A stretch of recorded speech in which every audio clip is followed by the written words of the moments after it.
Hello everybody, my name is Deltlead and welcome back to the Kerbal Space Program livestream series. I've had a break from my previous livestream today, got some dinner, I'm ready to go for some more. So, the last mission we did was the deployment of the Duna rover, Duna Pioneer 1 and the lander over there. These guys are now on the surface and exploring, gathering new pieces of data for us to use for our space program, and we have gotten a lot of progress from these right out of the gate. A ton of science that we unlocked at the end of the last live stream, which was really great to see. So now it's time to turn our sights to some other objectives. One, we have Eve that we need to begin exploring. We unlocked a bunch of new technologies that should enable us to do that, and our newly designed ship that we use to reach Duna should also be able to reach Eve. And then two, send some probes out to the Joule system and gain some much valued scientific data from those planets. That planet and its moons specifically. All that we'll be doing here in the near future, but for right now, I'm just going to drive my rover because I spent a lot of time and money getting it here. And I really like this rover. It's a great little rover. Look at this rover. Look how good this rover is. Everybody loves this rover. Space 19 Ham, hello. Windows 10 Fan 64, hello. Welcome to the live stream, gentlemen. Glad to have you here with me today. So my overall vision for the Eve mission, and we'll have to see what. Let me slow the rover down a little bit. One of the big limiting factors for this mission is the window. And I believe we want Eve to be behind Kerbal. Probably right around here is when that window will be available. I've already got the Eve Voyager over here. It's a total waste. Ended up not being able to make the intercept, and I'm just kind of giving up on that satellite for now. Eventually, maybe we could get another intercept with it, but I'm kind of annoyed with it and done fiddling with it. So we're going to continue on. And build a brand new mission from scratch to do it. There's something up on that ridge I kind of want to take a look at. I don't know what it is, but it intrigues me, so we will accelerate towards it. We're driving pretty fast, and for context, the rovers that we actually have on Mars, Curiosity and I can't remember the other name for the other rover, but Curiosity is the more famous one. They travel at a rate of a couple centimeters per hour or something. It's something incredibly slow. They move incredibly slow across the surface. Part of that is because they're trying to be very, very careful. And then the other part of that is the communications lag. So it takes, 15 or 20 minutes for a radio signal to get from Earth to Mars and then from Mars to Earth back. And so they basically pre-plan a series of movements. Tell the rover to do it, and it might be like move forward 10 inches, turn left, move forward 10 inches, turn right, or something like that. And then it takes them half an hour to do that. And then they do that again and again and again and again. And so they're just planning these basically moving step by step, moving this rover. And that's like a full-time job at NASA, basically, is you're just driving the rover to different locations and sites that seem scientifically interesting. We're moving much faster with our little probe here. Looking for, again, sites that are scientifically interesting. I see something up here. That might just be another rock, but it's okay. One way or the other, we're going to continue moving this probe across the surface. So kind of my goal eventually, and I'd like to just move this rover a little bit at a time, but I'd like to get down into this canyon over here and see if this is like the Duna lowlands down here. Unsure. It's kind of hard to tell from here. Looks like it might be. And that's the canyon I'm talking about. And we're not moving very fast, so it's all relative. We can time accelerate a little bit, but I am cautious when time accelerating, just because if this rover flips, then it's game over, and I don't want to lose it. So just very careful if I'm time accelerating, keeping it under 10 meters per second. It looks like there's a huge rock up here that I want to go check out. So we'll see if we can get our scanning arm over to it. We do have the large scanning arm, which I'm going to use on our next voyage to Eve. We'll use the large scanning arm. This is the medium, so it doesn't get 100% of the data. Jacob Daniels, welcome to the live stream. Hello, how are you? This looks like some sort of meteor. We found a Duna stone earlier. This looks like a meteor almost. Let's come up to it. Brakes. Closer. Brakes. Is that close enough? It is a Duna meteorite. All right, let's engage the brakes. Oh, that was too far. Okay. Disengage the brakes. Engage the brakes. Scan the Duna meteorite.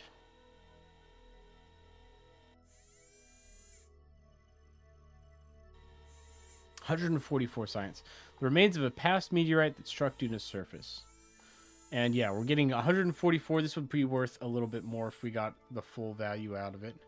So that was worth the trip in and of itself. Looks like these are some sand piles over here. Yep, we've already scanned sand piles, so I'm not really interested in those. But cool. I think we'll leave our rover right here for now. Did we transmit that? Not yet. We're a little low on energy. Let's charge up the batteries while the sun's shining.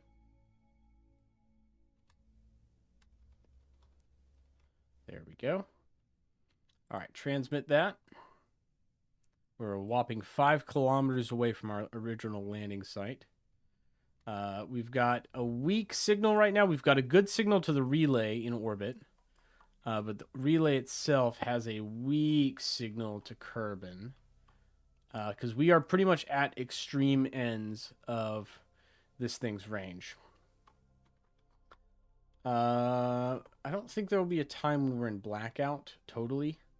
But we do have to kind of time our operations. If we want to drive this rover, realistically, it needs to be on the daytime side. So we have to wait until day. And we also have to wait until the satellite is on the daytime side of Duna as well. So it does create some operational limitations for moving this thing around. But with that collected, let's head back to the Space Center. Let's check in on our orbital lab, because I think they have some more science that's ready to download. They better have some more science that's ready to download. They've been working at it for some time. So we'll download that to this Kerbal Space Center. And we can choose our next technology node to unlock. And we'll start planning our Eve mission, because it will be coming up here in the near future. I don't know what happened to my Kerbal alarm clock. Not that it's any good, really, but it would be nice to have it back so I can at least set reminders for myself for events that are coming up. It's supposedly able to give you alarms when a transfer window opens, but I have found that to be extremely unreliable. However, you should still be able to set alarms for entering, exiting spheres of influence, so you could have multiple missions rolling at the same time. Instead, I'm trying to have to manually keep track of that, which is difficult. It takes some concentration and thought to plan out. All right, so this is Kerbal, the Kerbal system. Lots of communications happening between the moon and Kerbal, obviously. But where is our research station? Here it is. Excuse me. Let's zoom in on them, see what they're up to.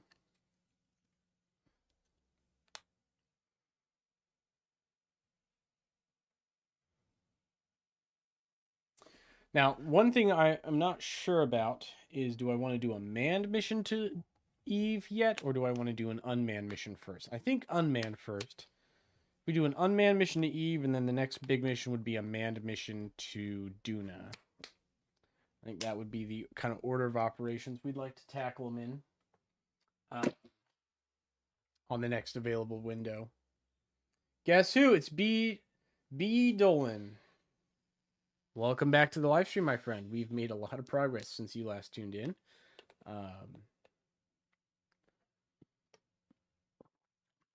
All right, Orbital Lab. Here we are. Let's see what they're at. Yep, they are full up on science. So let's stop research. Transmit science. They're already out of electric charge. Great.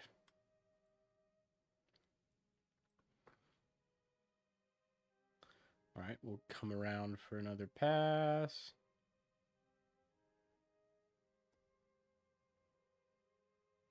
There we go. 500 units of science done. Yes, Staffmore did finally get off. We have 2 scientists up here now, Samlin and Jebel. And they're enjoying their time up here. They're far more reserved than Daffmore was. Daffmore was borderline manic with euphoria. These two are merely content to do their jobs and do it well. They've been up here for a little bit. We've managed to do a couple flights with that shuttle that we were designing successfully, and we've really kind of nailed down that design. So all future missions to orbital space stations, any work like that, we're going to use those shuttles for. And we can, in fact, EVA this guy. Take a little EVA report. Board the station again.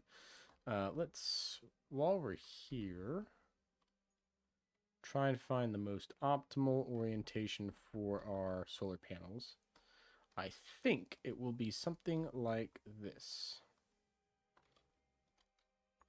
So that I get both of those solar panels exposed. Yeah, because then we get the maximum charge rate. And let's just make sure that they are researching. And we can load up a couple more experiments for them.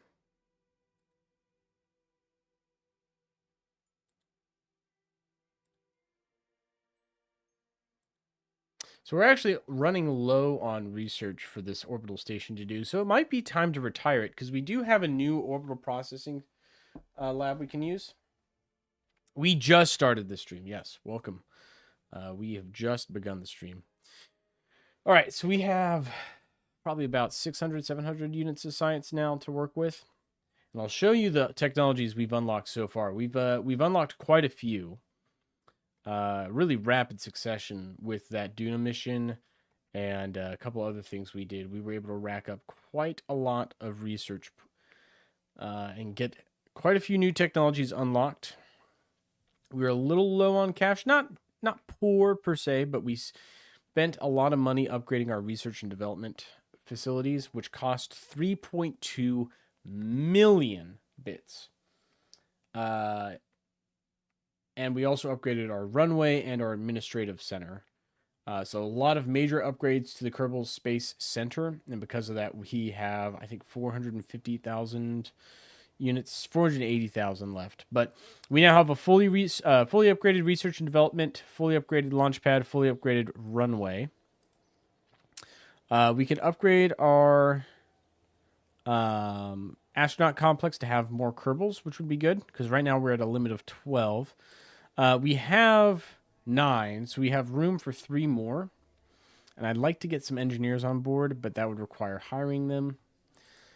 We have the 2 guys up in the space station, and of course we have lost Valentina Kerbin, rest in peace. Our administration building we did upgrade, so we can take on some new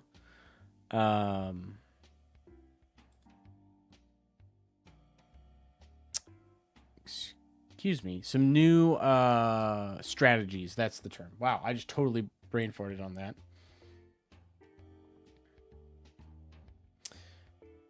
Leadership initiative.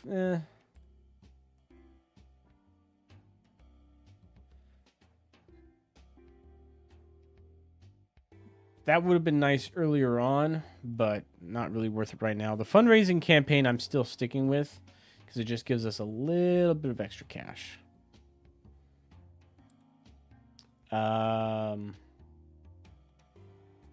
We could also do this, but that requires research points. And then this yields more science per funds we earn. Really, I upgraded this, but these strategies just... I don't know. These strategies just don't really pay out all that well. Let's go over to R&D. So we have 927 science points. We unlocked advanced science tech, and we unlocked automation. We have before us the opportunity to do some really cool stuff. Improved nuclear propulsion we can get. And that'll give us the lantern and the candle. Nuclear engines. Also gives us the direct cycle nuclear turbojet, which is pretty cool. And then in the future after that, we can unlock like the liquid core and the timberwind. And these are the engines I want to put on like a orbitally assembled multi-stage, large voyage to Eve or to Duna, a large space station like that. We also have the high performance fuel systems that we require to get there, which gives us some of the big stuff. Like the Kerbal engine cluster, so just big rockets. So I think we're going to go there. We're going to do advanced metalworks and improved nuclear propulsion. The heavier lifters is also tempting. We might do this one and then heavier lifters after that. But let's start designing our Eve mission. Daphmore is being checked out. She is currently grounded. She's not on any missions. She's had like several months and months of R&R. So she'll be okay. I'm not too worried about Daphmore right now. Getting science early game. So what I did is, one, do the full Kerbal Space Center circuit.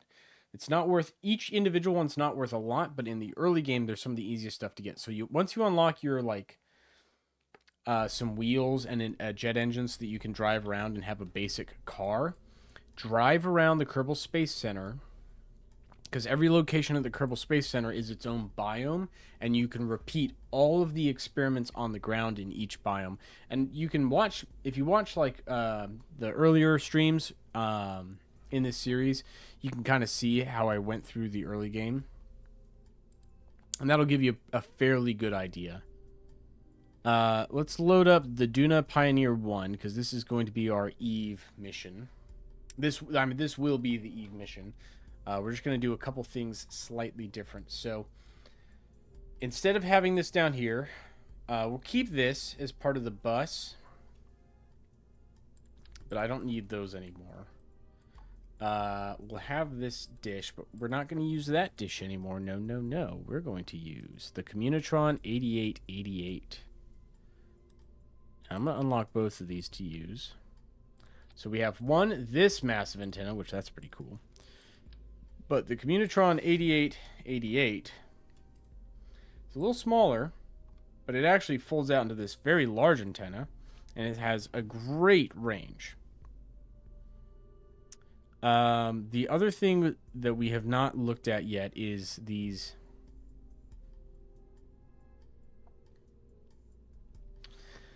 diode beamed power laser.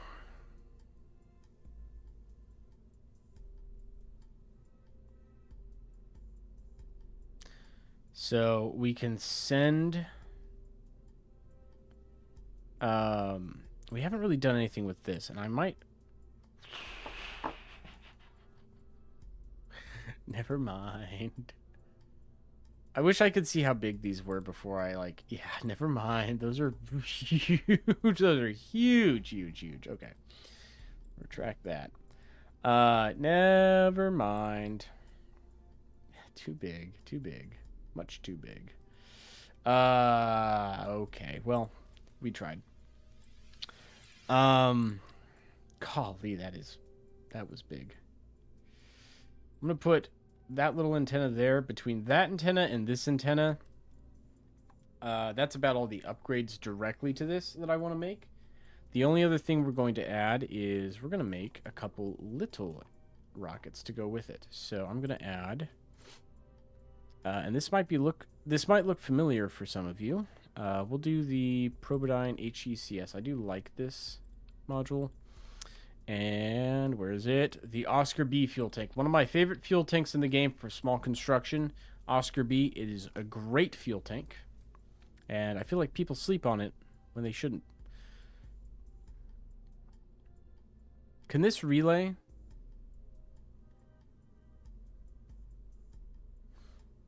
I don't know if this can relay or not. I think this has to be the relay satellite, but that's just much too big. This is smaller, but even still, it's kind of ludicrous in size.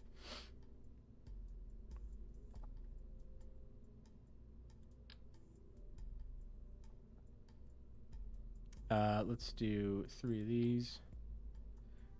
And then 2 of these. Okay, so this is our basic relay satellite. Yeah, I mean, that would make sense, right? It's an antenna that is kind of purpose-built for that, mission. Which is fine. We still have this, the Communitron 8888, which that'll provide comms for the lander. So even in like an all-out like loss of comm situation, we still have that. And what I could do, right? What I could do, I don't know if that works either though. I was gonna say we could have a little relay antenna, but I bet you that's not how it works. Because what I was thinking is, oh well, let's just have this little relay antenna, and then, or not this one, the RA2 relay antenna. Just set that there. But I don't think that's how that works, unfortunately. Okay, well, that's fine. All right, now how do we fit this? Let's delete the fairing. This fairing might get a little silly. We still have our rover in here. There's our rover packed up nice and tight in there. What we can do, I don't think I can attach anything to this.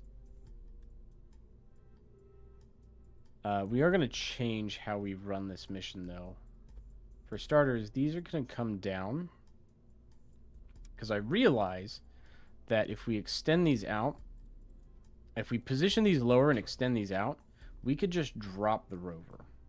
And here's what I mean. If I take this away, and just move these down another click, like that. As long as these rover wheels clear the ground,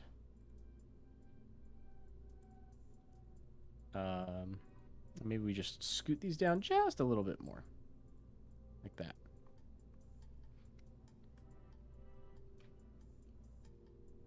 Then these could clear.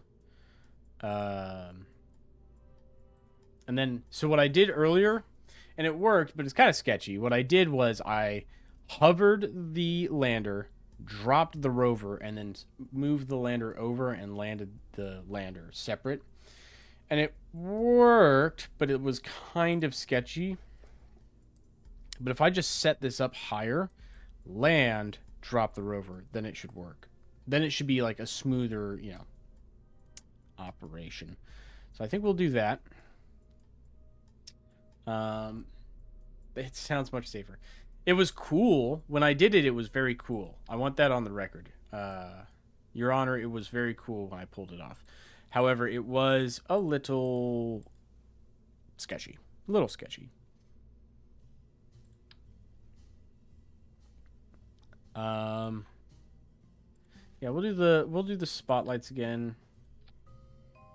And we can give them just a little bit of a stagger out.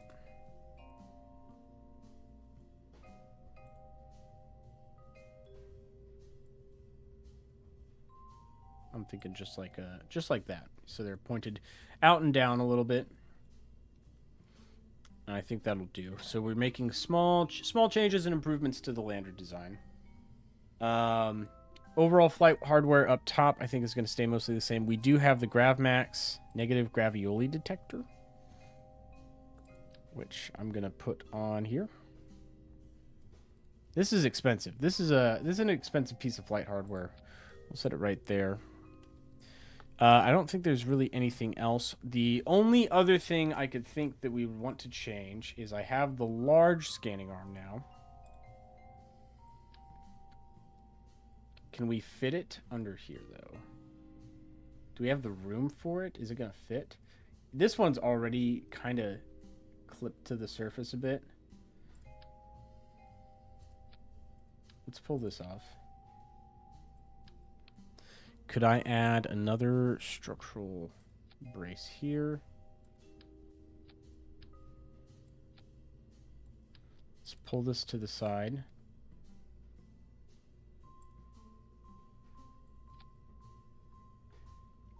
It's a big arm. Let's see if I can finagle it into the payload space. It's a big arm right there. Dang, they weren't kidding. That's a biggie. Okay, hold on. If I put it like that, and then just move this to the very, very cornermost, still just pokes out. What if I move this whole thing? No, that's not going to work.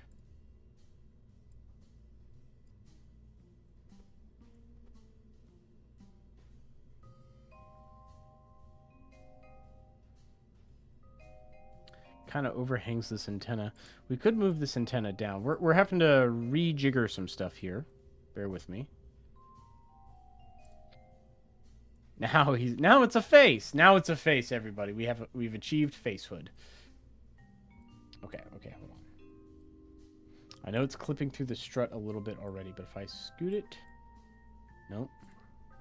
If I scoot it over and then rotate it this way.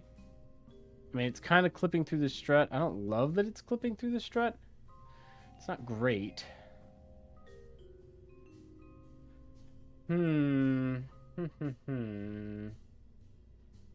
Challenges. I want the large one, and I think it's worth bringing the large one down. Let's see what it looks like fully lowered. And a little bit of clipping I'll tolerate. So that might be fine.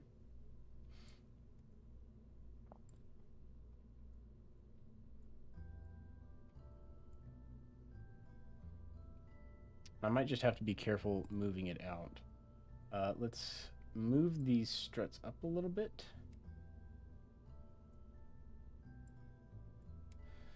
Yeah, I mean, we're packing the payload in a pretty tight space here.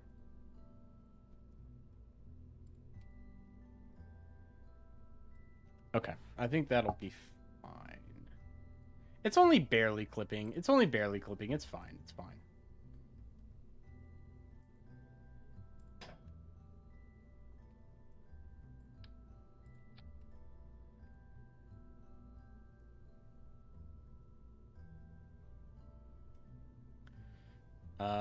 Let's really quick.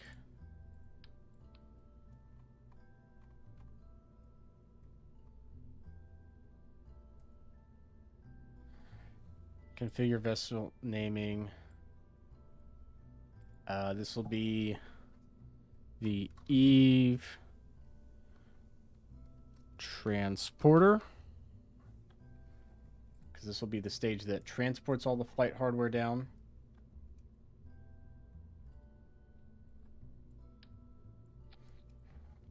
And I think this one can do short range relays, so we'll put one of these on it in place of the huge relay dish that we had on it before. Or maybe we do keep the big one. Does this do relays at all? No. Okay. So we'll do this, because that gives us some relay ability, and then we'll have 2 more satellites. I'm going to see if I can put a Sepratron up here. Can I?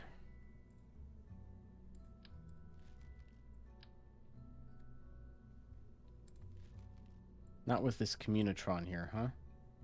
Can I put the Communitron somewhere else? Will that get in the way?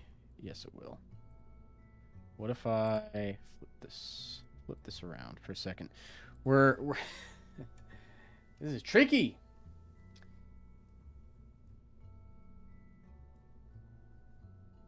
Yeah, we'll do that here in a second. The struts. I do intend on adding the struts back. Okay, let's go. Let's put it here.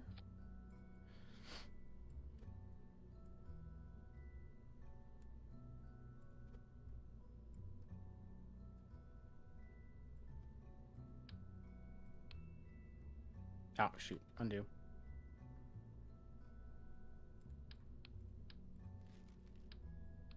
Okay, how does that look? That works. And that actually doesn't look too stupid either. Hey, Green, welcome back. We've got a new antenna to work with. I'm trying to figure out how to pack it all in. Okay, so if we do that, we could have a stack separator. That's too big of a truss. And then we could stack some of these octagonal struts on top, right? We only need a couple.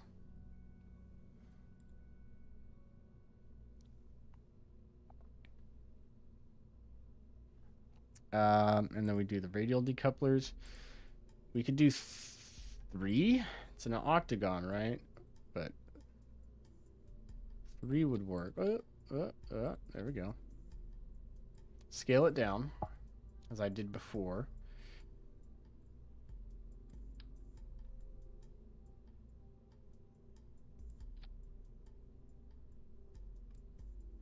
Hold on. Let's put this back up here. A couple adjustments. We're going to rotate those there. And then command and control. Give me a small inline there.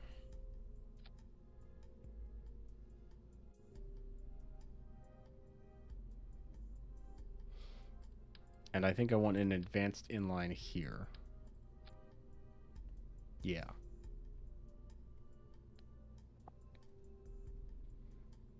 I don't think I need this extra battery. I think I have enough batteries here with the 4. Okay. Now, will this sit nicely up here? And will they intersect each other? Yes, they will. Okay, okay. Am I going to do the Eve plane? I think so. But I got to figure that out. Right now, I have a couple of things going on. I have the rover. I want to do at least one mission that's basically the same as the Duna one, because I liked that Duna mission. And I think the hardware that I used for it was a good idea. It was a good plan. So we're going to reuse the mission, making some modifications for it for Eve, but it'll be basically the same. Better antenna. I know we need propellers. You're going to have to tell me how the propellers work in this game, because I don't get it. Oh, you're on the Discord server? Okay, sweet. What if we angled... What if we angled these a little bit? Just slightly. Just like that. And then move them out. Would that get these to stop hitting each other? No. Those antennas are so huge.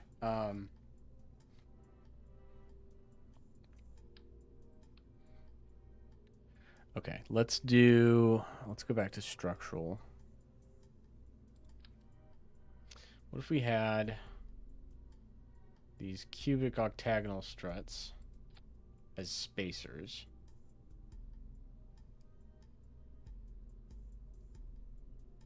And then the decouplers.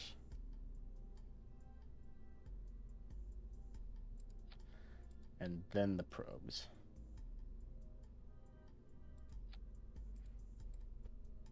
That's upside down. Up, up, up, up, up. Okay, okay, now.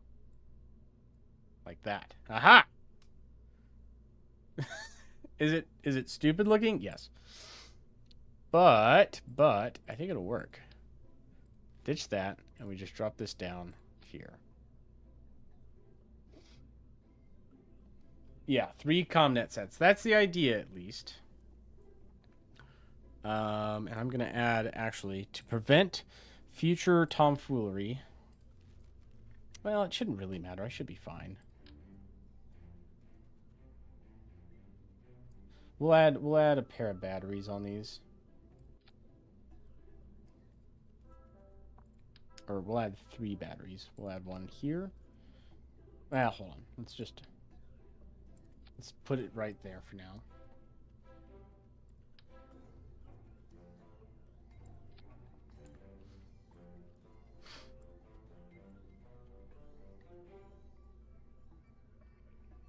There we go. That looks good. Now we attach with snap on. Now we attach them.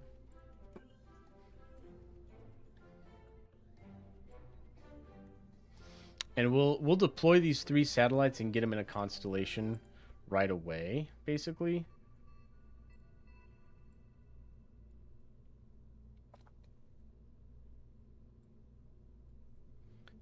So these 3 will go early.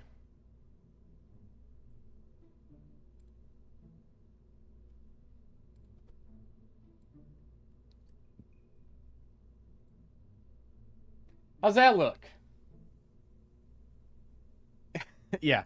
The other thing about the batteries, if you zoom in, it's Batman batteries. Not to be confused with Batman, the superhero. That's trademarked. It's Batman batteries.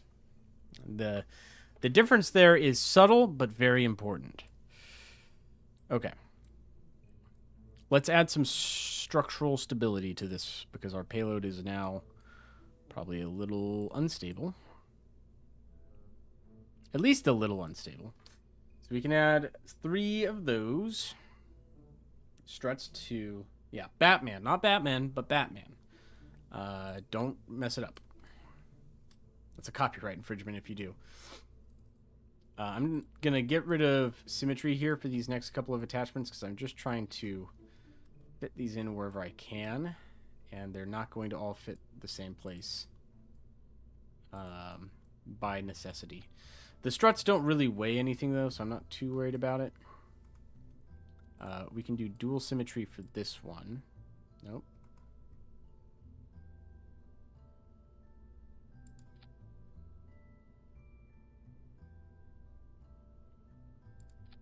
There we go. All right, so that rover should be secure. Better be secure.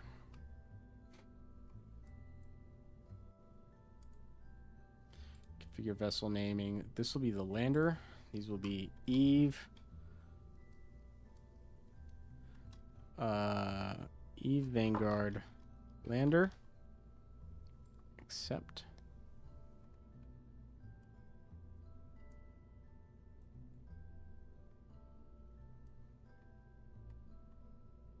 Well, actually, hold on. Rename this. We'll just call it Eve Vanguard. Delt lead. Yes, that's me. Where's this mission going to? Let me tell you where this mission is going to.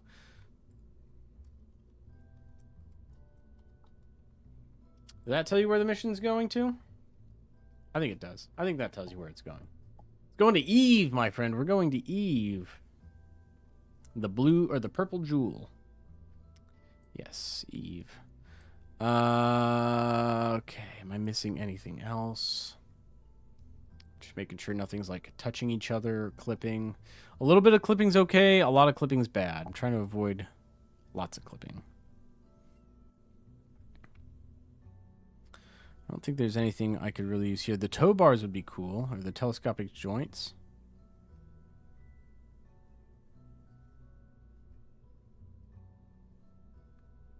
That'd be cool for a rover design. Maybe if I had 2 rovers, put a tow bar between them. We've also got these winches and stuff, which I could see some use for on the ground. Would be interesting.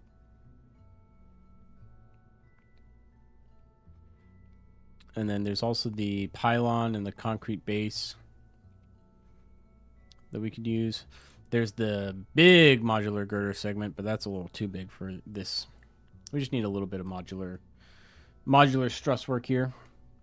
All right. I think that's... I don't know. Do we want to do a plane? I don't think we really need a plane. At least not right now. We could do a follow-on mission with a plane. Or when we do the manned mission, we do the plane. Look, we're just... I've got a lot on this stack already. And not a lot of room for maneuver here. I'm already probably going to have to go from 2 to 3 to carry the extra load of these relay satellites. I don't know, man. I don't know, man. This inflatable heat shield's great, but it takes up a lot of space. Let's see what the fairing looks like for this.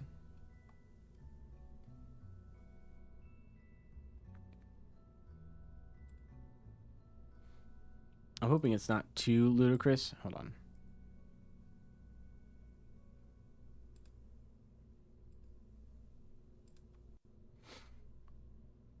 Okay, it's not too ludicrous. It's only mostly ludicrous.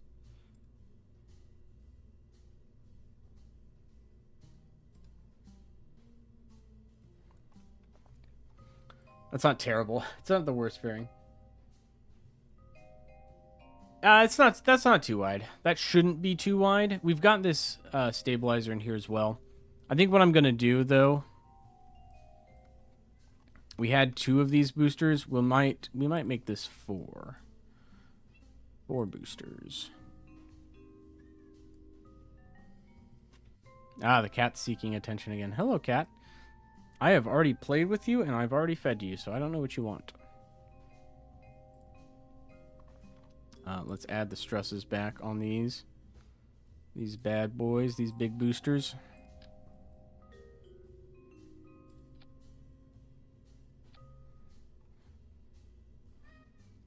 Hi.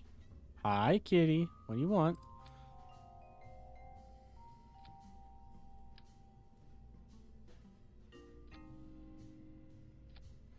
There we go.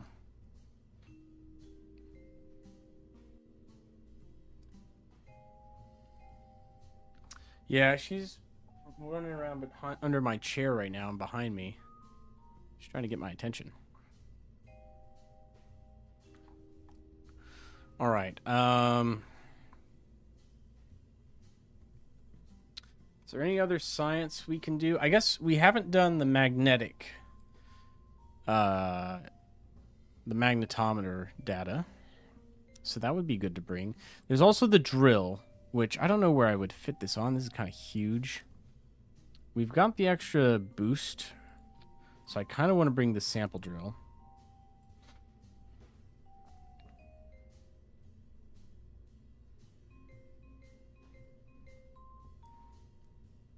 Would that get into the ground? Not quite. Let's try lowering this a little bit too. Actually, it probably needs to go on the other side. Probably over here.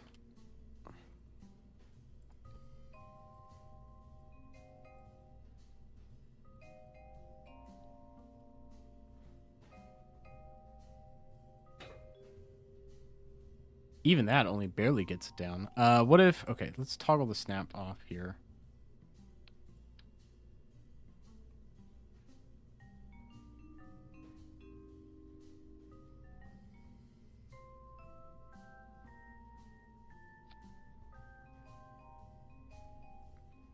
I've got the additional stabilizer.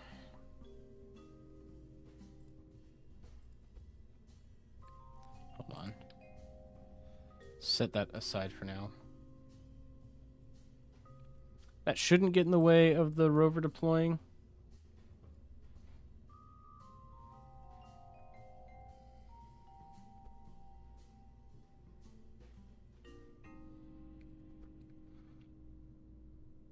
I'm doing that thing where I have to get this real tight and in here.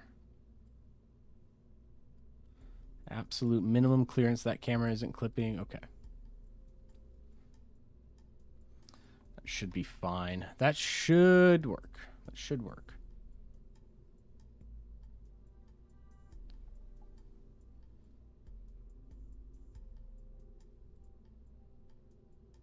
And spool it back up.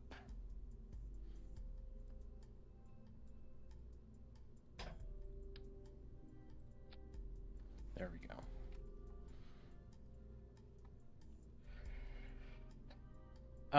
Yeah, we'll deploy the rover gear one more time just to verify.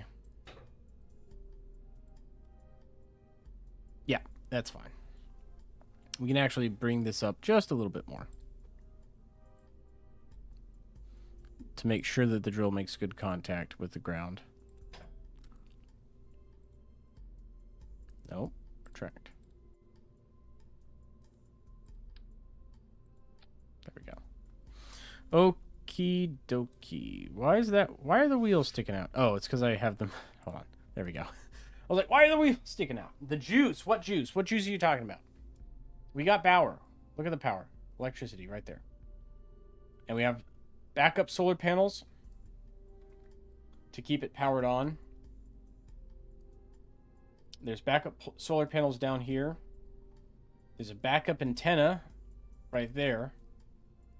We got all the things I think we need. All the things I think we need, we've got. We included this.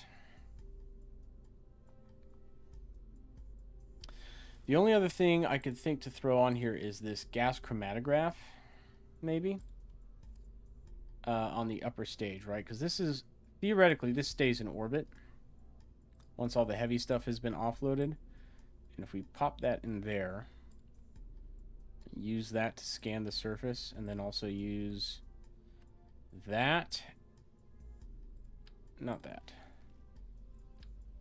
this.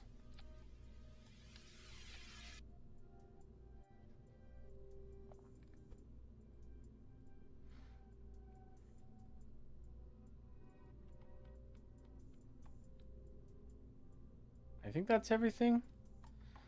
Oh man, my boosters aren't squared away. Hold on, I gotta grab these.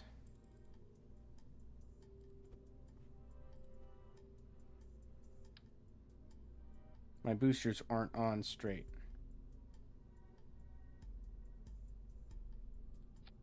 There we go. Now they're on straight. Gas chromatograph. Gas chromatograph mass spectrometer. Mass spectroscopy has to do with N-body radiation and how all elements emit certain characteristic wavelength patterns just as a baseline, regardless of their temperature, and you can pick up on it. It's complicated. It's beyond my scope of understanding to be able to explain to you in a live stream format without taking a lot of time and talking in circles for a while. So I'm not going to try explaining it here. Suffice to say, I can use it to tell what kind of stuff is in the atmosphere of Eve, which seems like a relevant idea, since Eve has a very thick atmosphere. The boosters still aren't on straight. Did I attach these boosters cockeyed? No, these are cockeyed. There we go.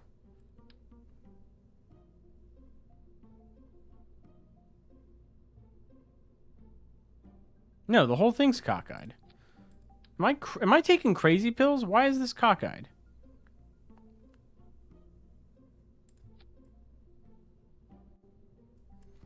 So that should be straight, but then these aren't straight. Hold on.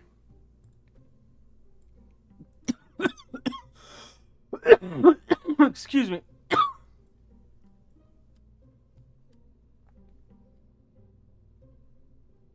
Now these aren't on straight. Hold on. The whole thing's crooked. My boosters are crooked, guys. Hold on.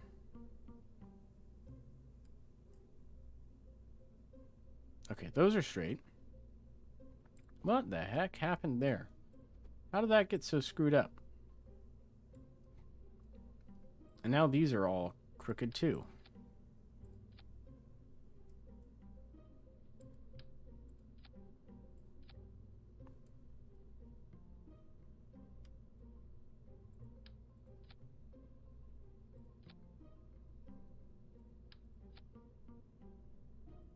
There we go. All right. Anything else? Add Separatrons. Don't need to add Separatrons. These boosters have solid rockets on them, which is why I love them. So this is actually a fuel tank that has built-in Separatrons right there. 4 little rocket boosters. Let's check our staging real quick before we go past the point of no return.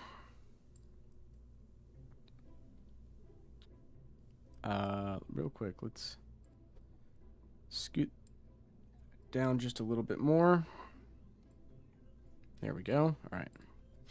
So, boosters and the main engine, booster separation, thrust rate ratio 1.27, 1.24 respectively. Looks good. Upper stage is a single bell poodle, but that's atmosphere. In vacuum, it's got quite a bit more. The bell separates. All right, now here's where I have to fix staging. So, I separate this from this, but these 3 need to probably just live in their own stage at the very top. And also their engines. So there's those 4 engines. But these 6 engines, they just need to come up here. This has to happen earlier.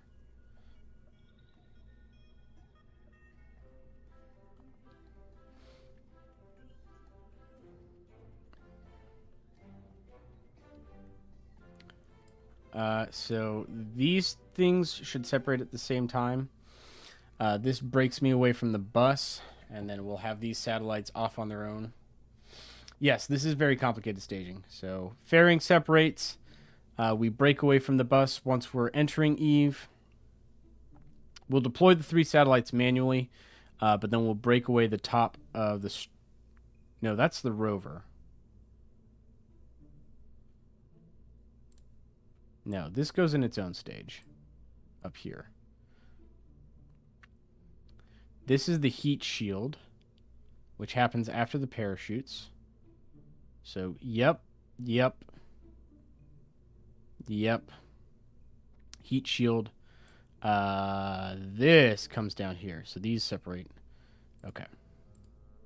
And then this up here, these are the satellites. We're going to deploy these manually, so I'm just pulling them completely out of the staging order so as not to deal with them. Let's save it. This is an additional $50,000 more expensive with the extra boost hardware. And the satellite payloads and the additional experiments. So this is more expensive. But it should give us higher return on investment. If we do it right, we'll get a higher return on investment at least. We also have all sorts of science. We have low carbon orbit science to do with the GravMax gravioli detector. High carbon orbit, solar orbit, high Eve orbit, low Eve orbit. Let's do it. Let's get in there.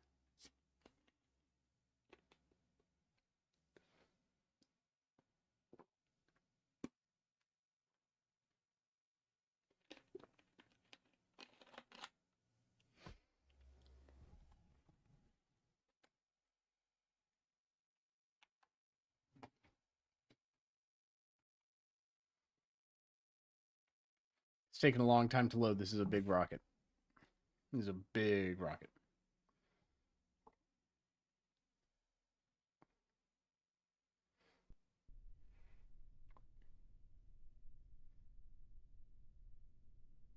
There we go. Oh, potato. All right, potato. Throttle up. Engines are ready. And we have liftoff of the Eve Voyager.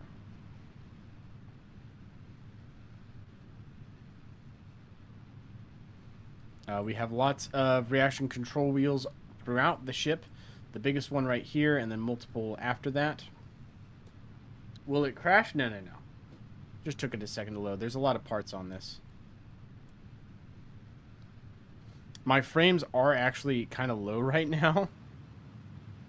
We can improve that a little bit. My frame rate will get better as we go. because we'll have fewer and fewer parts. We've just got a lot of little parts on this thing. Lots of little parts.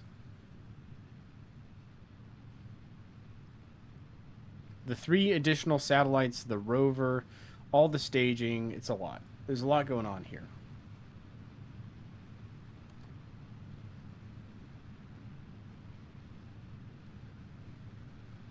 All right, let's get it on a prograde vector and let that sit.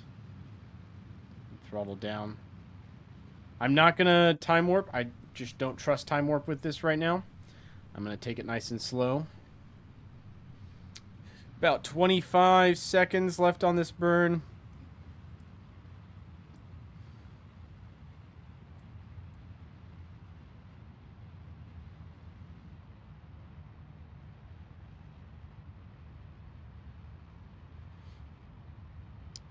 Seconds left on this burn. And we're kind of throttling down here as we go. As I throttle down, the burn time gets a little longer. As soon as I stage separate, we're going to speed back up, though. Stage separation, max throttle. The boosters are falling away as planned. We should actually see them. Yep, they're going to go up and then crash into the ocean. That is in accordance with the plan.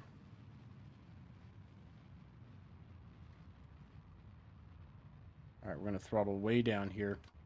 About a 1-to-1 thrust-to-weight ratio is what we're shooting for a slow cruise into orbit. What's the red part? Nothing. As far as I understand, nothing. Like, the throttle goes up to 100 and then stops. I don't know of any way to push a throttle past 100% in-game. So, no idea.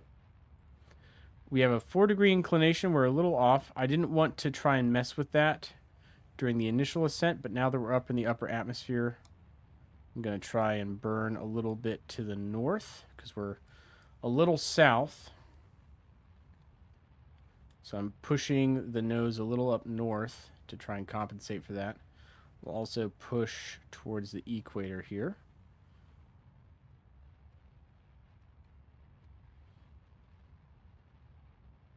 There we go. Try and hold that as best as we can. Inclination is getting a little bit better, about 1.1 now. 1.9. There we go. Getting closer to an equatorial orbit. All right. We made it to space with the first stage, so I'm going to go ahead and deploy the fairings. All right, and that's about as good as that's going to get. 0.4 inclination, that's fine. Try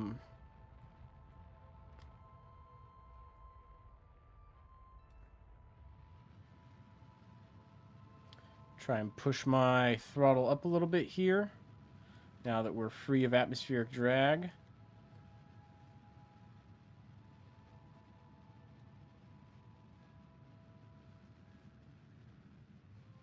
There we go.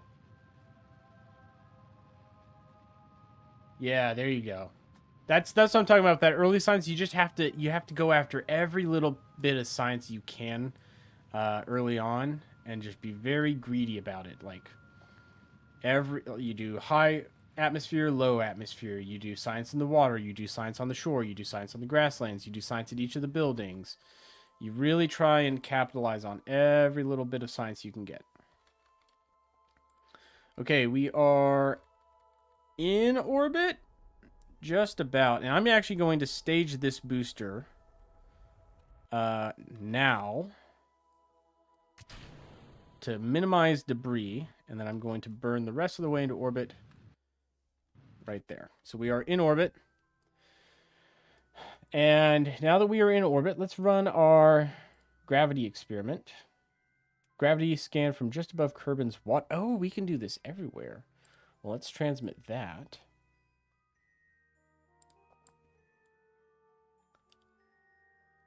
Let's also expand our... Let's expand 2 of our solar panels. Extend that one. And extend that one.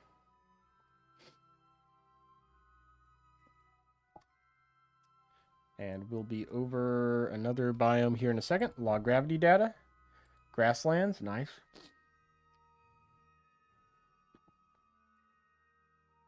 This uploads data real fast. Real fast.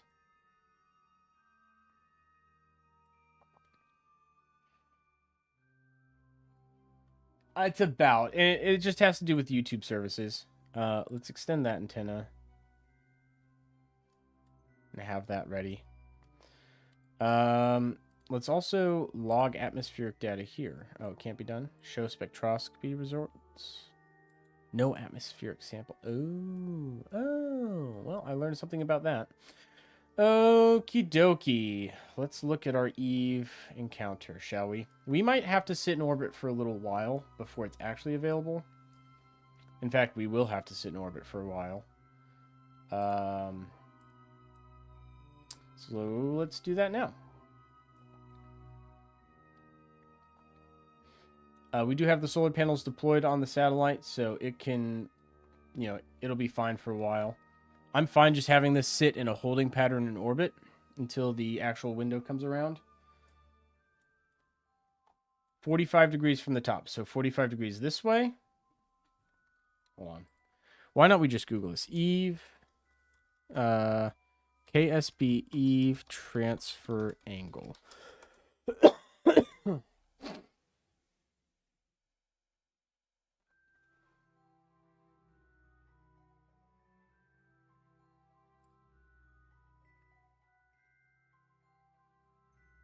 No. 54.1 degrees behind Kerbal. It's about here. About here-ish relative to Kerbal. So we got some time.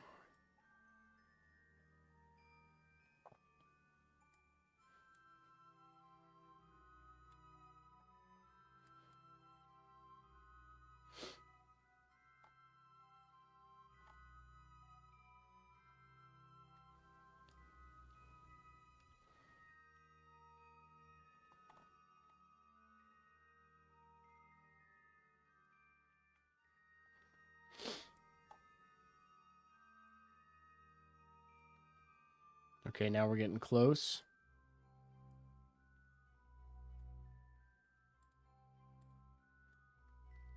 Here we go. A little bit more. Okay, that should be about an angle we can use. Let's zoom in. Actually, zoom. Stop. Right about here. So this is going to be our maneuver node. We'll put it right about there. We'll adjust the time here in a second.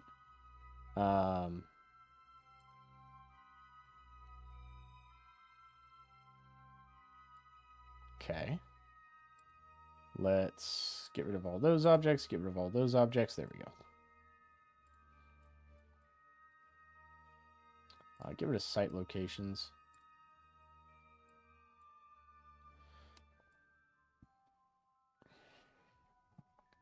Okay, so that's closest point of approach right there. Now, let's go over to our graphical display.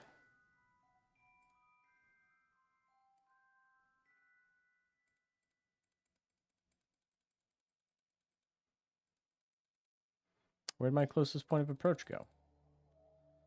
Right there. What about...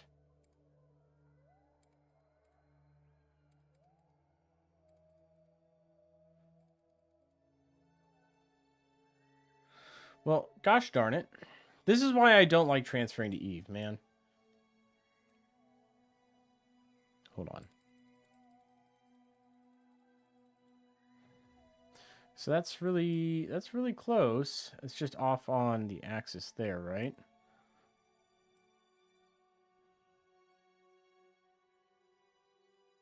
Oh, there we go. I found it. We were just off a little bit. Eve periapsis. Let's bring that in as far as we can.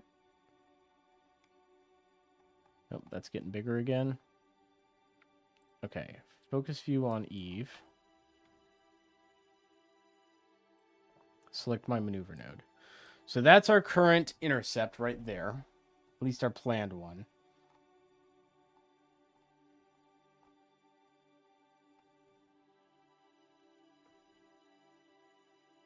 That's kind of as good as it's going to get. So here's what we're going to do. We're going to do a rough burn. We're going to get outside of Kerbal orbit, and then we'll try and get this down. Because we really need to be doing a burn right about here to correct. Let's get us pointed in the right direction. This will cost 1,000 meters per second. We've got 2,200 to spare, which is about what we've got planned, right? Let's warp to burn.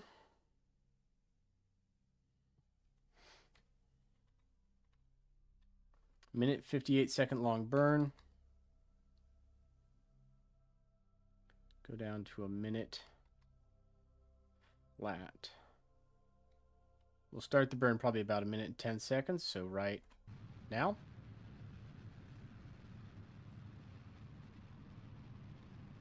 We'll do 2 times time acceleration, 3 times time acceleration. Ship is accelerating.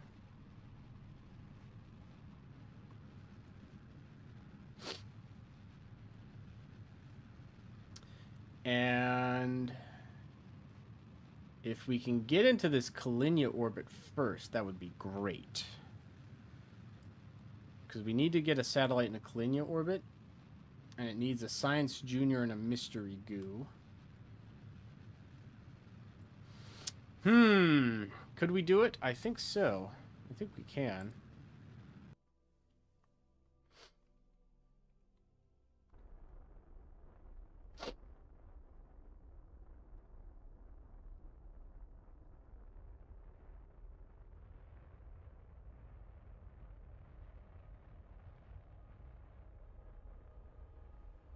Oh! There went our encounter. Hold on. Let's go retrograde. I just saw the actual pass flick past on the screen. The moon is Gilly. Yes, I see that now. Someone informed me of that earlier today. Okay. So that's as good of an intercept as we can adjust for from where we are right now. All that's left now is to leave low Kerbal orbit.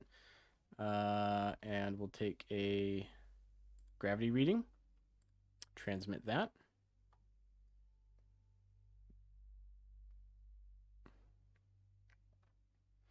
It was you. Oh, that's right. It was you. Yes. Sorry. You are correct. You did correct me about that earlier. All right. So we are leaving Kerbal orbit. Let's go ahead and get our solar panels in line with the sun. So if we lock prograde, rotate the vessel. There we go. Now our solar panels will stay in line with the sun. We're going to make a maneuver at the descending node.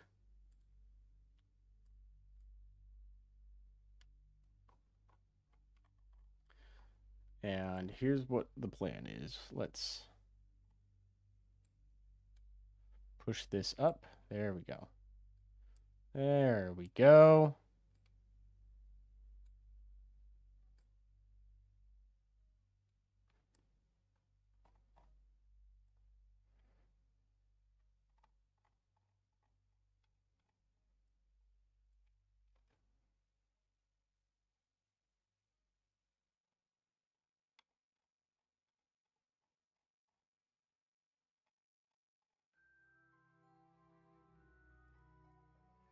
All right. Right there.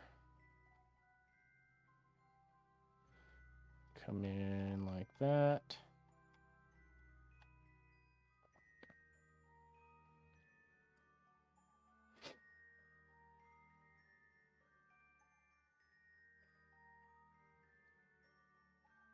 (269 meter per second burn). Let's go stability assist. This burn will last 25 seconds. It's almost entirely right here. Burn is in 24 days, so we'll time warp to it.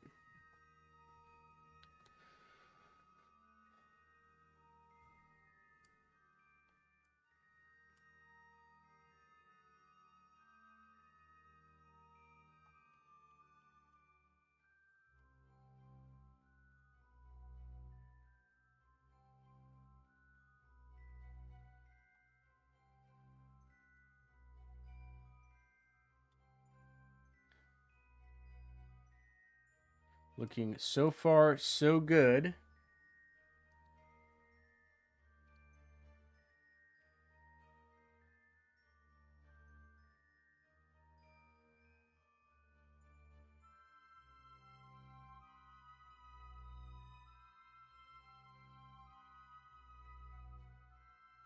Okay. 25 seconds.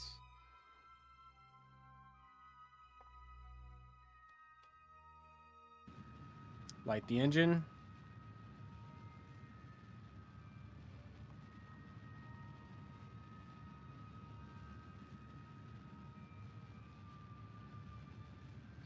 And we are burning, getting our periapts down nice and low.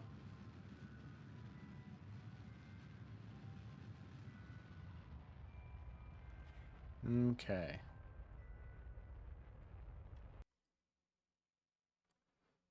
Some would say a little too low. Let's go retrograde, I think.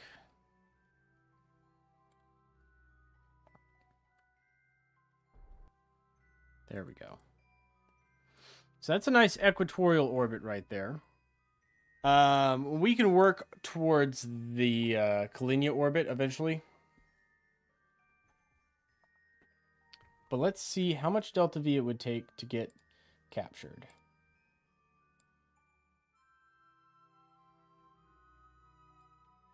Actually, not a ton. So we could... Let's go... Was it anti-normal? I think it was normal. Let's see if we can't get into this Kalinia orbit already. Or at least better lined up for it. We might be able to do this whole mission without really needing that heat shield. We'll still use the inflatable heat shield, obviously. But we could probably get the re-entry without aero braking. I think we've got the Delta V for it.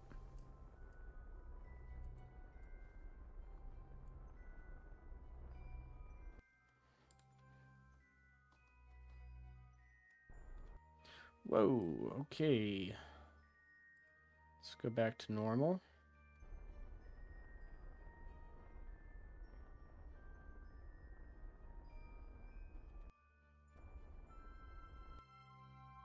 Okay, let's go retrograde again. This is the boring part of the mission planning, which is the getting my orbits to line up. Okay, that's close enough. How high is Eve's orbit? KSP, or not orbit, atmosphere.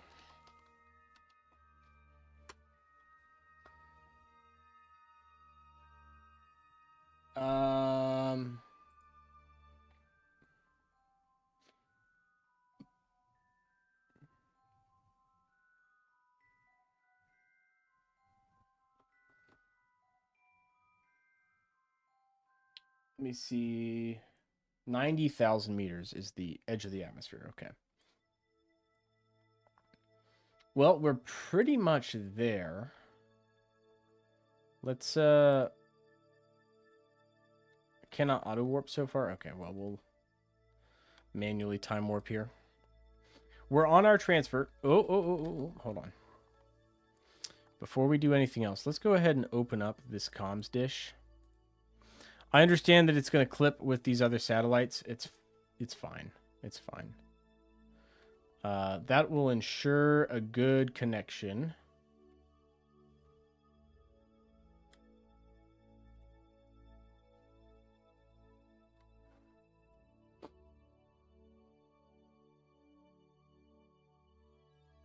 I don't know why my megajoules keeps draining.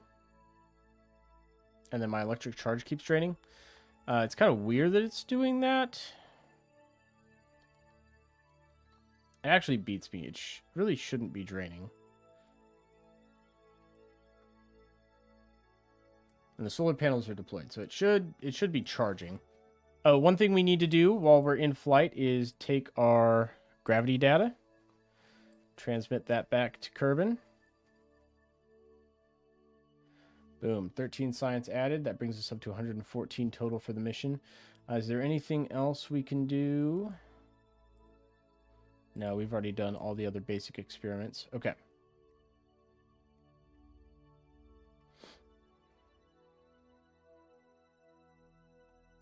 Okay, I understand it's going to have us cut in and out of comms. but that's fine. We actually do have comms with all the other ships in the system right now, except for the KSP Overwatch satellite. All right, let's warp to the Eve encounter. Here we go, baby. Entering Eve's sphere of influence for the first time in the game.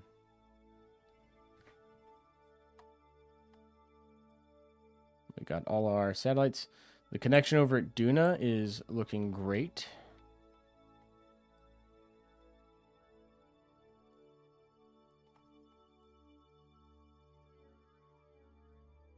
Duna Pioneer is, for some reason, way up here. So that's a nice little glitch. Let's go back to our ship. There we go. And we have...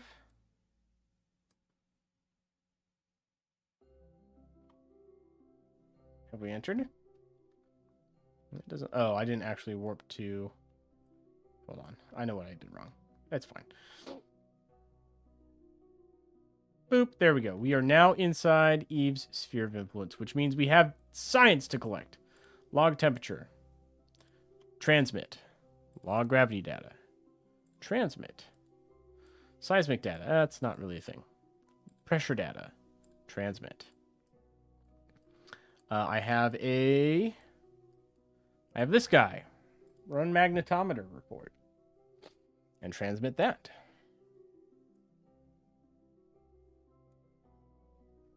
Boom. Now we're really racking up the science points. Already we've gathered about 200 units of science research. We have not even gotten into low Eve orbit.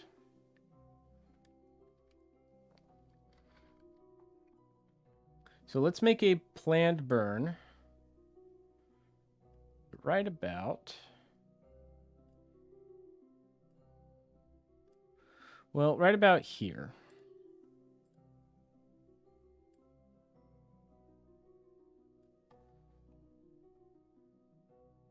No, actually not right about there. How do we get from here to here? That is the question, isn't it? And how do we do it efficiently? That's the real question. So we have 885 units of Delta V to work with. The goal of 12 million. It's right about there.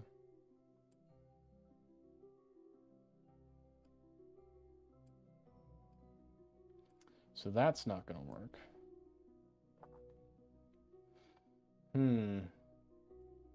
How indeed? What if we burn here? No. I don't think we're going to have the actual cojones to do this. Okay. Instead of trying to faff around and do that, let's get on a normal trajectory here.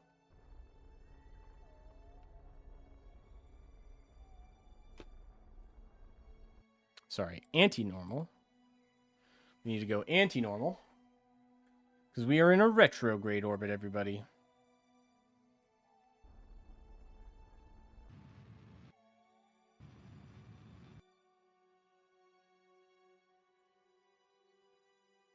We're going to go radial out.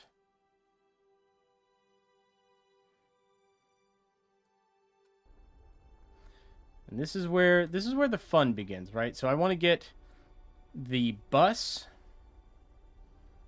or really all the comsats are going to be arranged in a orbit kind of outside, kind of like out here. That's the goal. They're going to sit around out here.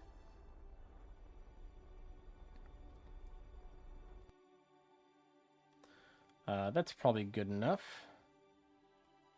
Let's go back to our vehicle. So, as we fall, let's bring in...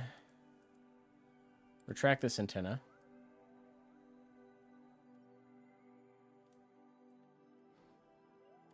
Let's decouple the first satellite and switch to it. It should have full batteries, but we're going to go ahead and extend all of its solar panels right away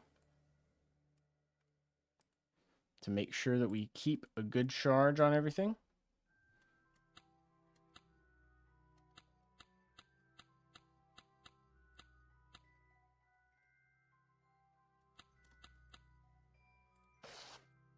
just manually activate the engines. There we go. Try to stage them, but they weren't staging very nicely for some reason.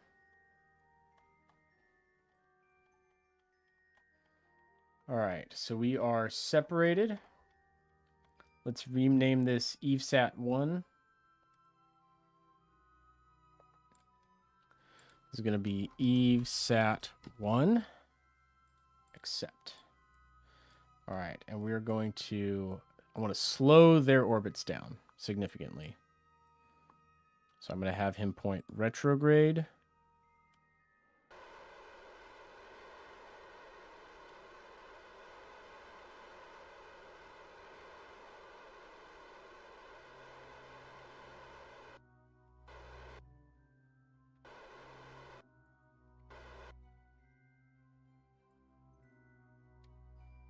Oh, hold on 1 second. We might be off here. Control from here. There we go. Something didn't feel right about that.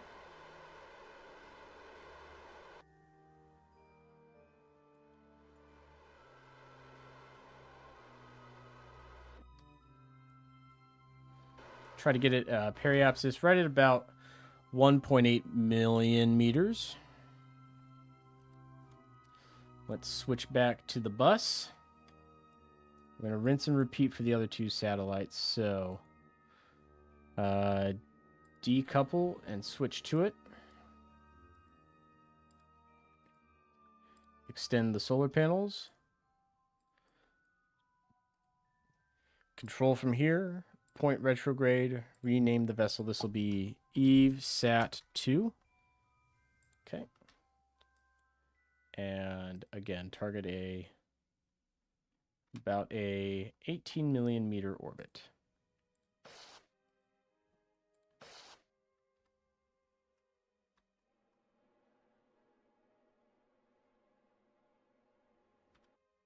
Okay. Switch to, that's EveSat1. Go back to the Eve Vanguard.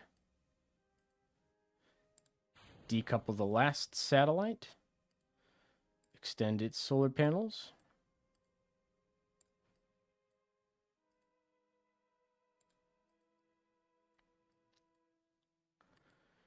Control from here. Point it retrograde. Rename the vessel. This will be EveSat3. Accept. And we'll do the exact same thing. Activate its engines. Got to remember to do that.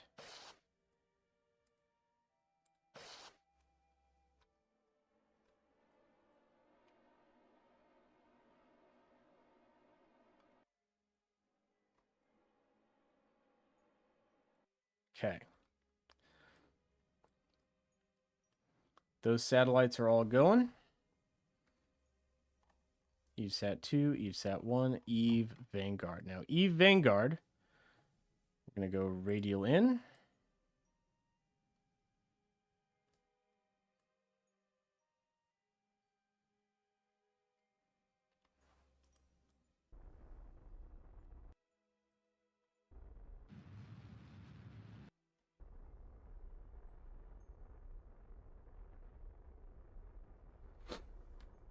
And we're going to aim for a low, about 120.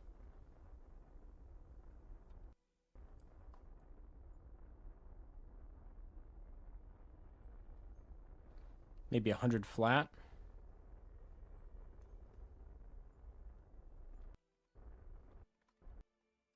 It's good enough. So what should happen as we accelerate time here, our little satellites are going to branch out. And they have their little comms network that they're already starting to form. Now they're going to lag behind us in their orbits.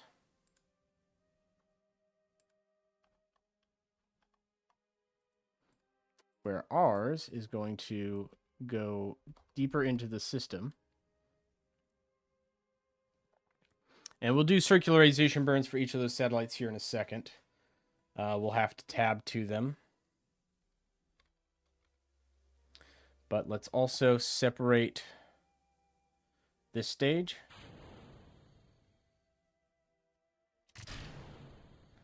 So our entry vehicle and our vehicle here are now separate.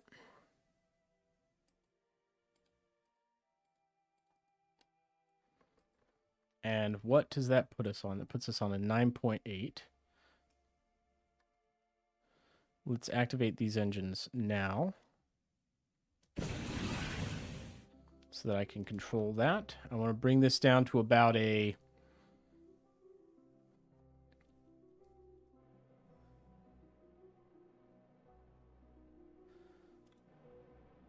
70.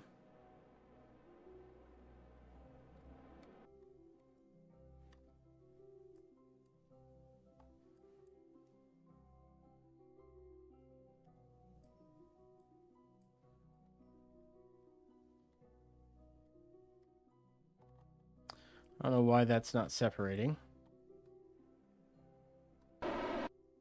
There we go. That's too much, but we can adjust. This guy should be in a slightly higher, 129. It's got 2,000 meters per second of delta V left in it, which is great.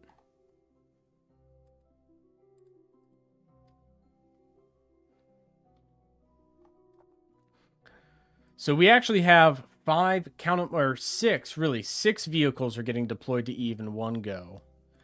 This is a complicated mission. It's going to require a lot of fine-tuning and planning to go right.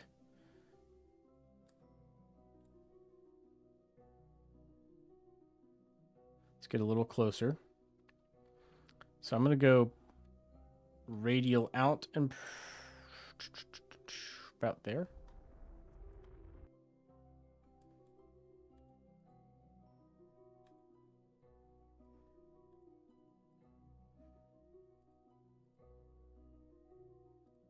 This one. There we go.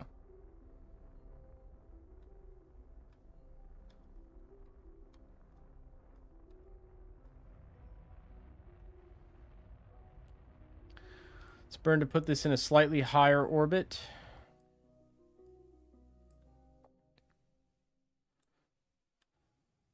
Okay.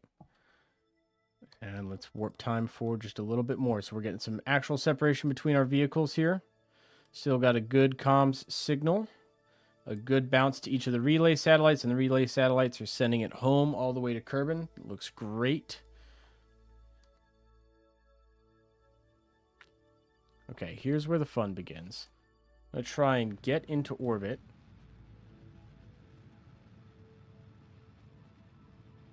At least a hyperbolic orbit.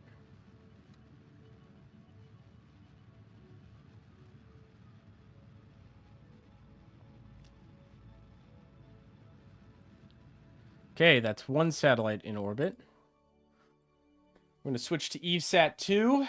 I'm going to go try and get it into orbit using its thrusters.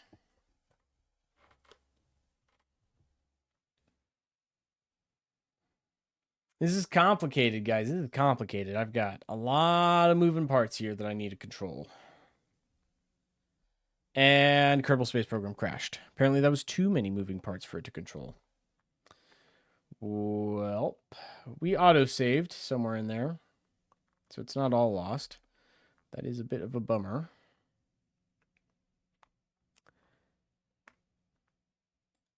Okie dokie. Let's go fix that then.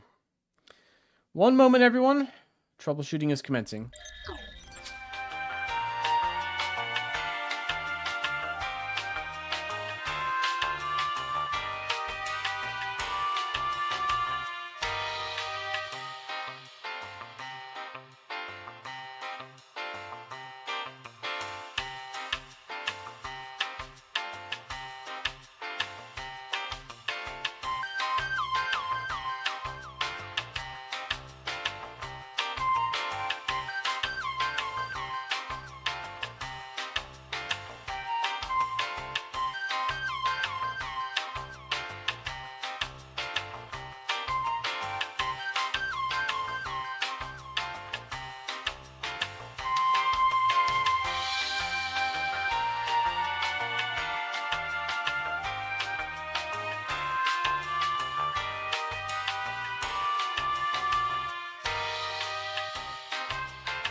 All right.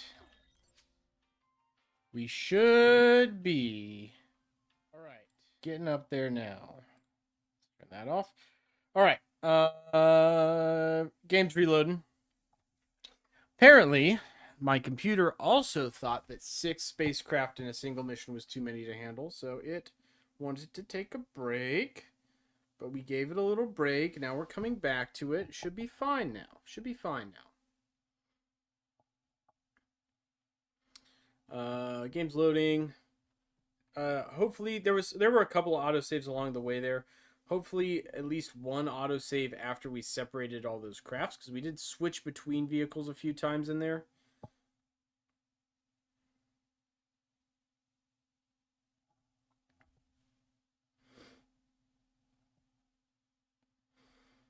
Now we wait.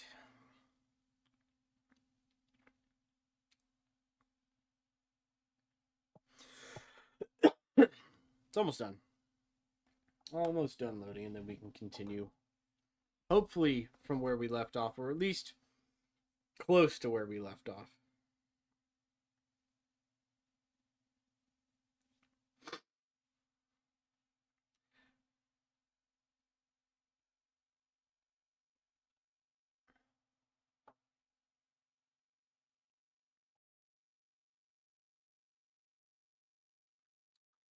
Any second now.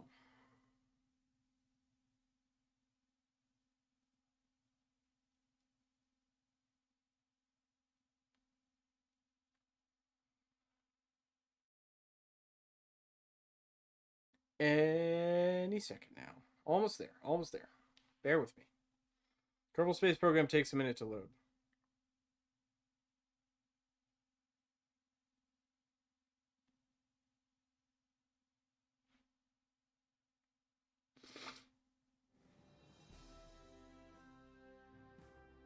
Here we go.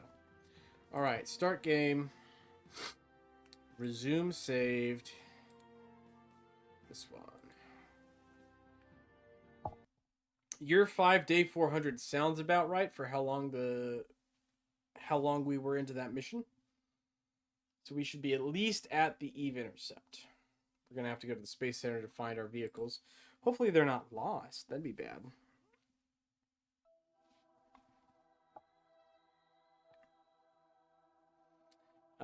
We've got 20 relays active, which sounds like around the right number of relays. Let's turn the flags off. EveSat 1, 2, 3, Eve Transporter, and Eve Vanguard. Oh yeah, we're good to go.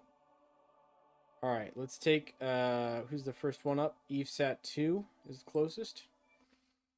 So we'll start with EveSat 2, and we'll work our way, 1 and 3, we'll work our way back in the procession. All of them have good signals, which is great to see. Let's go retrograde. And then lock stability assist. So, I'm thinking of doing a very similar thing to what I did with the transporter.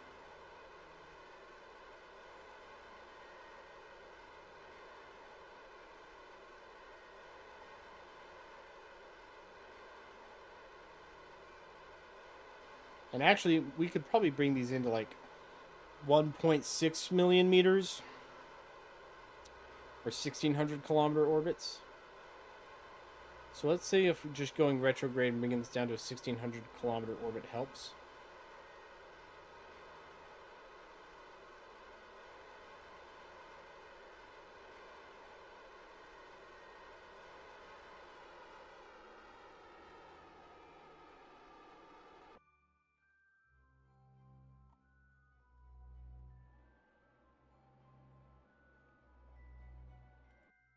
Okay. Let's switch to EveSat 3. We're going to put it on basically the same orbit.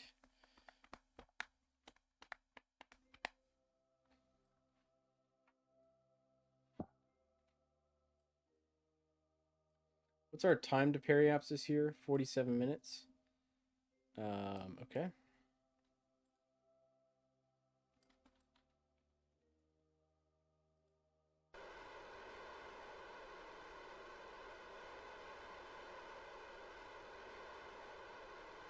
Do roughly the same burn for each of these. Put them on roughly the same orbit. And we can clean it up later.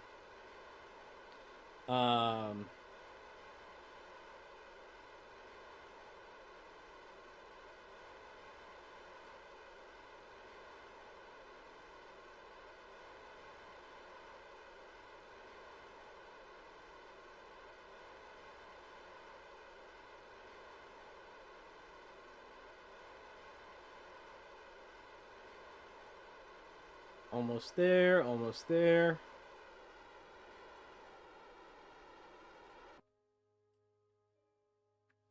Looks like this one was slightly inside.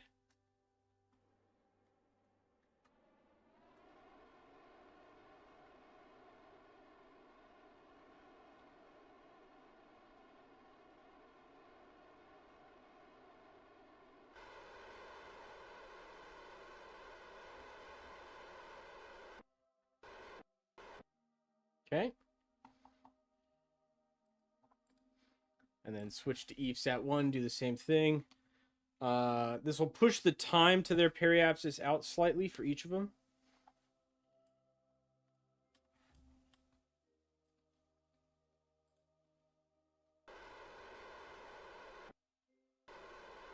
I'm also burning at different times, so their orbits are going to be slightly different. Still.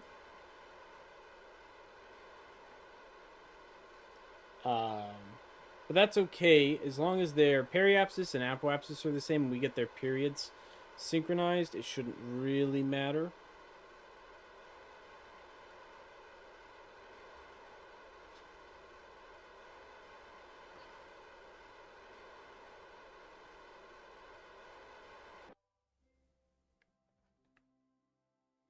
It was a little too far. Let's go back on that.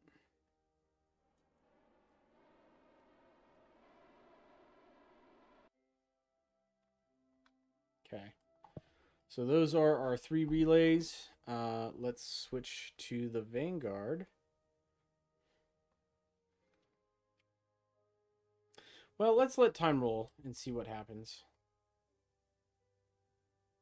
Yeah, Vanguard's going to get there well before. So we'll switch to the Vanguard. We're going to do the orbital or the atmospheric entry, and then we'll deal with the other stuff. So it's time to start prepping this guy for atmospheric entry. Eve should be... Well, let's just lock retrograde, and that'll tell us where Eve is. There she is. There's Eve. All right. That's Eve. Let's inflate the heat shield. That big inflatable heat shield is going to protect the craft. We're going to retract these solar panels. Don't worry.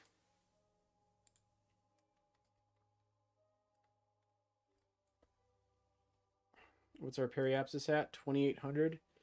This should come down through the atmosphere mighty fast indeed.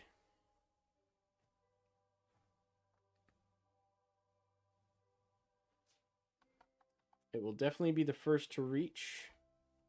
Okay, that's the atmosphere right there. Let's go ahead and retract these before the heating destroys them. Keep us on retrograde. We'll go retrograde relative to the surface. Come on, heat shield. You can take it. You can take it. You can take it. You can take it. Oh, you can take it. You can take it. You can take it. You're taking it. Hey, we're taking it. All right, we're good. We're good. We're good. And we're looking good on everything else too. All right. All right. All right. Time to lock in. Let me adjust my microphone because I'm going to lean into the screen for this next part. All right. Eve's atmosphere is real thick. We are still pretty far up here. I was a little worried about that orbital drill or the deployable drill messing with us, but it looks like it handled it well, which is good. Next stage is to deploy the chutes as we get lower. Looks like we have plenty of time before these guys get to their periapsis for their adjustment. And in the meantime, we're going to have good coverage for the whole landing. And that is really what I was trying to set up, is to have good coverage for the whole landing. I didn't want to have a comms blackout. Because, as you can see, we are on the far side of Eve. But if I set this up right, even as these satellites pass below, we should still have good comms. Which is going to be important. It's going to be very important that we have good comms. At least one of those satellites should have a signal. So we're decelerating pretty slow now. I'm going to deploy the drogues.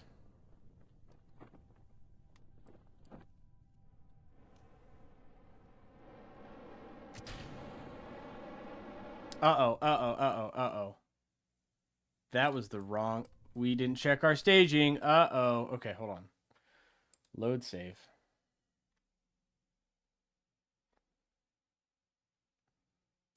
We had a flight malfunction there. It was not good. That was the rover. That staging is complicated. We just dropped the rover into the heat shield. Suboptimal. That's a suboptimal deployment of the rover.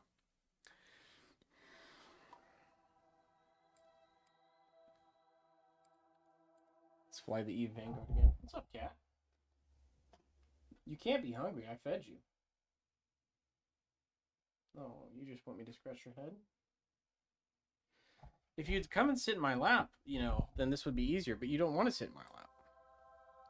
You just want to annoy me.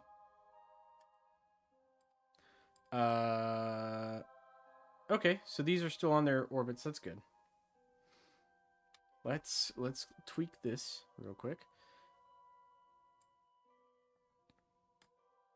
So this comes last. There we go. All right, we fixed it. Inflate, don't jettison. Retrograde.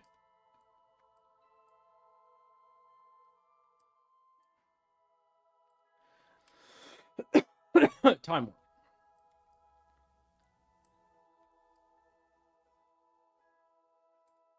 Let's go surface relative velocity. Track these solar panels so they don't explode. They should be protected. But you never know. Alright. Now we go through this nail biter of a reentry a second time. But everything else should be going according to plan. This is getting a little warm too. Okay.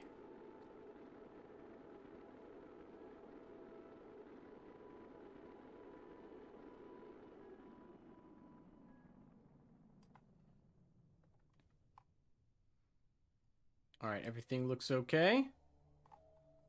Everything looks okay. Let's do a little quick check. The rover's still in there.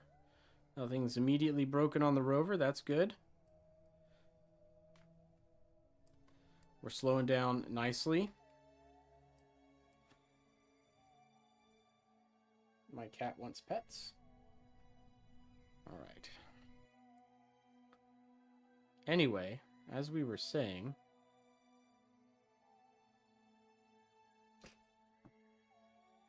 That was a nice little kickflip you did off the desk there. Why'd you do that? Why did you feel the need to do that, little one? It was kind of silly of you. Yeah, we are slowing down nice and quick. Even without the drogue chutes. And we can pop the drogue chutes to get a little bit more deceleration out of it. This will deploy the heat shield.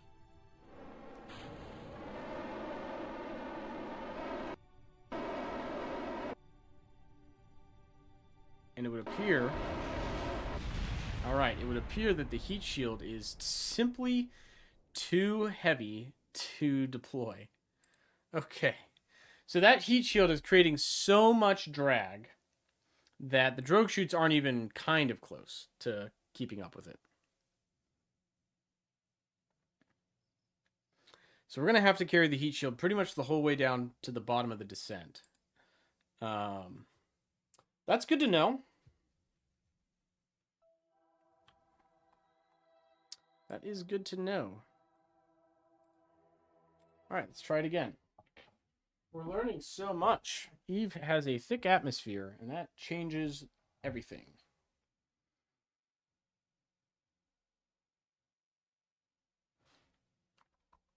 All right. For the third time. Can we deflate the heat shield after it's inflated? No. Okay. Because that was going to be my other thing, is we could drop the heat shield that way, like deflate it so that its surface area isn't as large, so it isn't creating so much drag. But that appears not to work.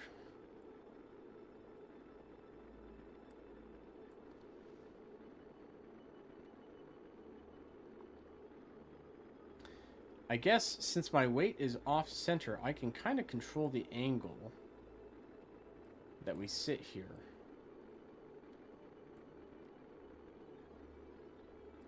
Not really. Okay, never mind.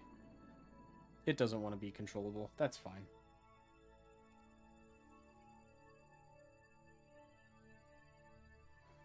All right, we're going to try this again.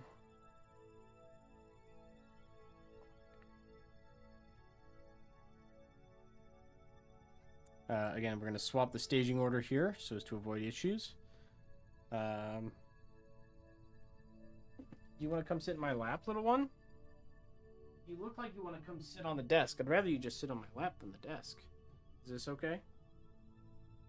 Is this alright? What, is something bothering you? Can you sit here? No, you want to jump down from my lap, but then you want to jump onto my desk? Okay, well, we'll deal with that later. We're still falling. I haven't deployed the drogue chutes yet. We're going to change this up a little bit.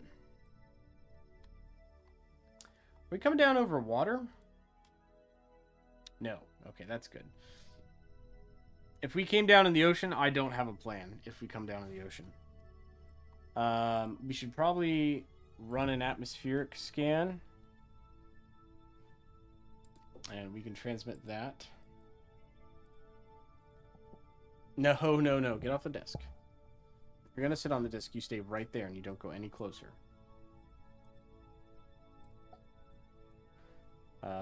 Log temperature. Log pressure. What was the temperature? What did that say? Okay. We'll keep those for now.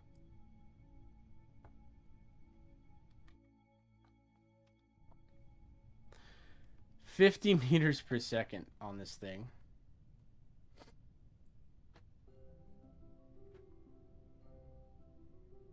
Nope, that's a mistake. That was a mistake. That was a mistake. All right. Drogues.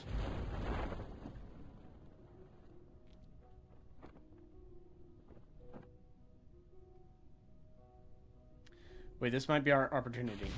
No! No! No! Stop doing that. Oh my goodness. Oh my goodness. The inflatable heat shield might have been a mistake, guys. I'm like stuck in a fall with a parachute.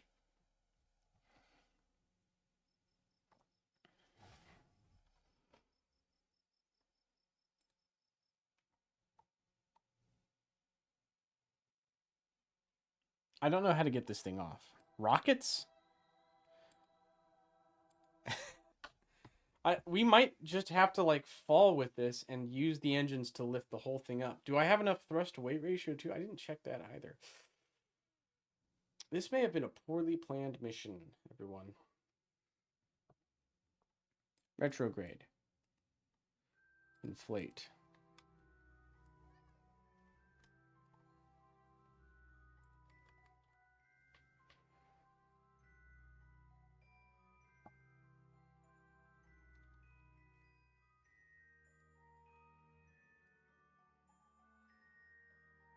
Retract, retract. Okay.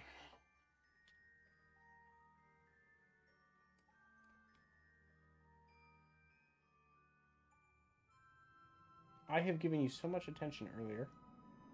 I gave you so much attention earlier. You just want attention now.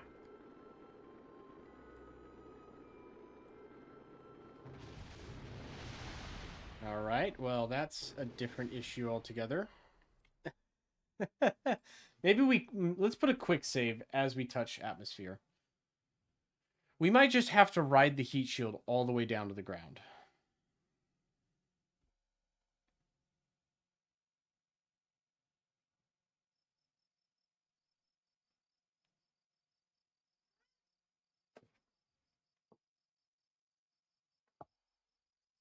Let's try it again. This time we're going to do it for real, guys. This time we're going to do it for real.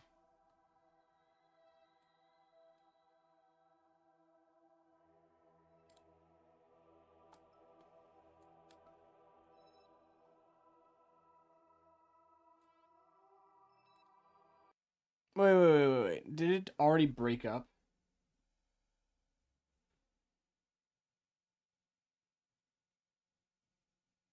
No.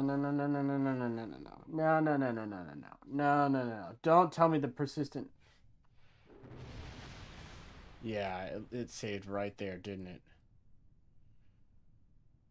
That was $150,000. That was $150,000 mission, guys. Oh, that hurts internally.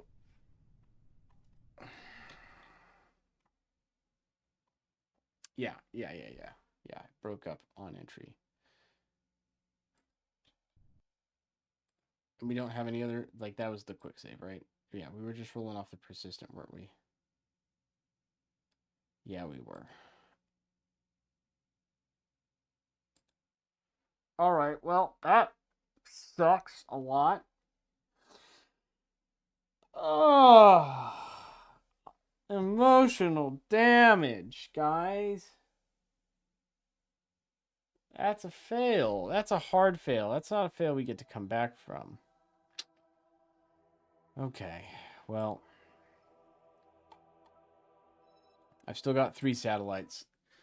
Might as well finish getting these guys in a relay, in a ComSat configuration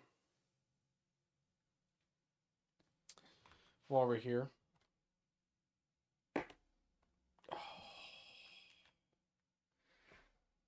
That hurts. That hurts so much.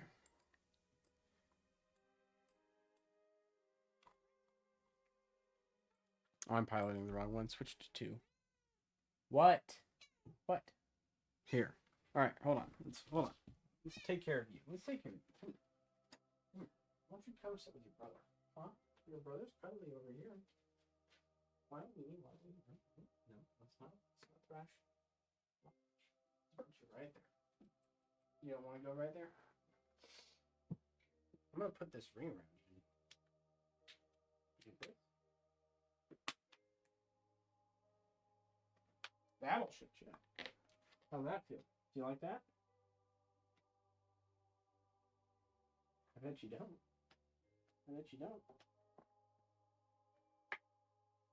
All right. Well, you can play with that for a second.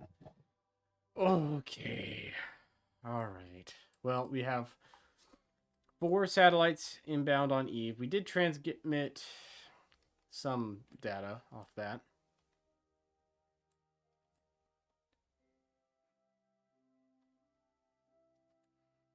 Let's go ahead and get these in orbit. So retrograde.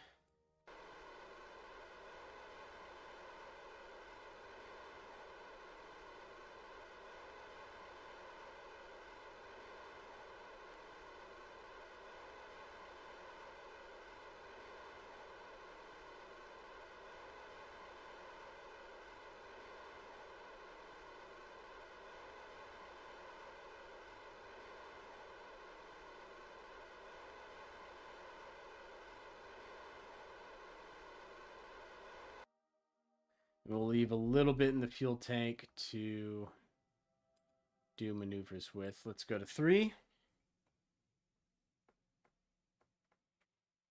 And they'll be slightly out of sync, but that's fine, actually. Having them slightly out of sync or at slightly different orbits will actually help keep their coverage a little bit more consistent.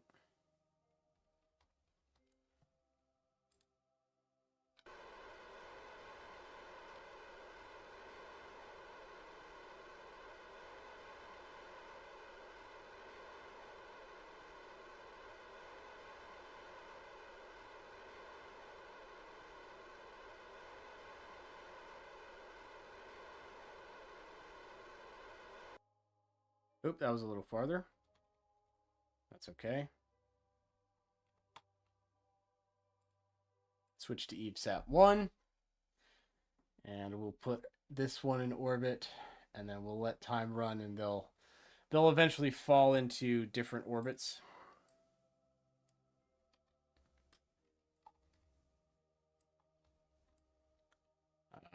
Just go ahead and burn. This one's past periapsis.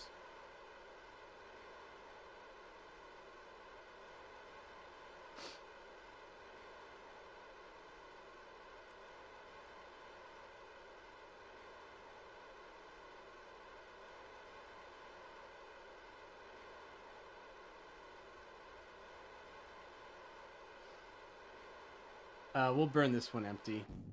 There we go. So that's empty now.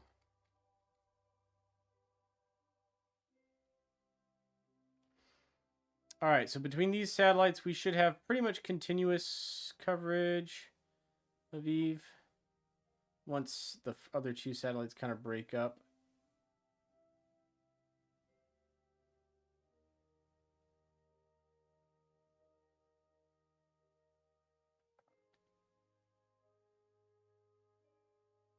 There we go.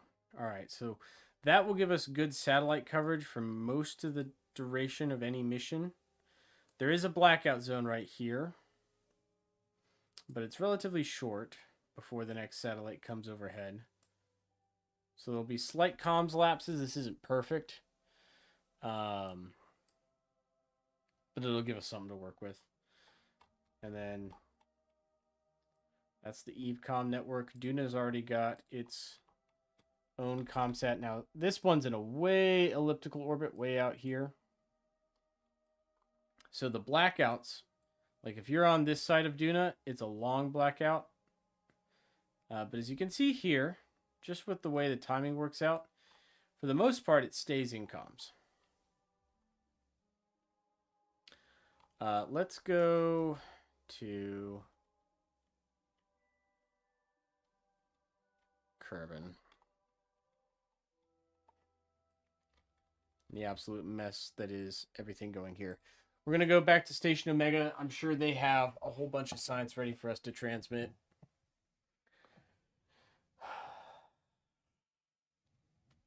Huge bummer that that burned up and that we weren't able to save. Huge bummer. All right, let's stop researching.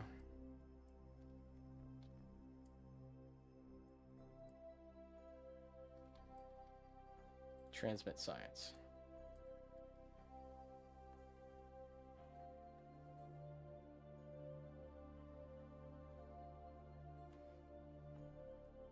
$49, $59, $69, $79. Come on, come on, come on. $89. Come on. And we're out of comms. 100%. There we go. All right, back to the Space Center. We do have some research, mostly from the lab, a little bit from the mission.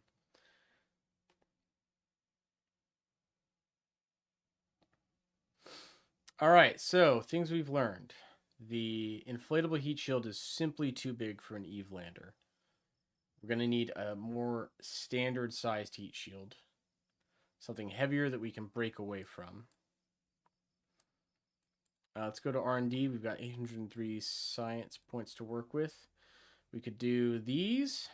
Mark II Clampetron. The Mark I divertless supersonic intake, which is kind of cool. There's also the experimental science. Radial atmospheric scoop. Some of these tools are pretty fun. We could go straight for large probes. Go skip unmanned tech. or advanced unmanned tech and go straight for large probes. I think we will go for advanced unmanned tech first. We'll save the other science points for later. Because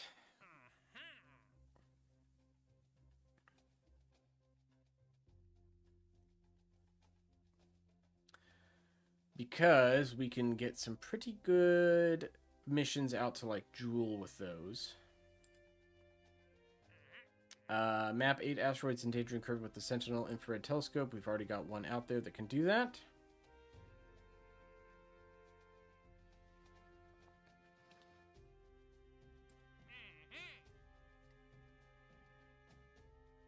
This we would have done. Man, we could have done this. Actually, we'll take this contract. And then I'm going to cancel this contract because we're just not going to be able to do it right now.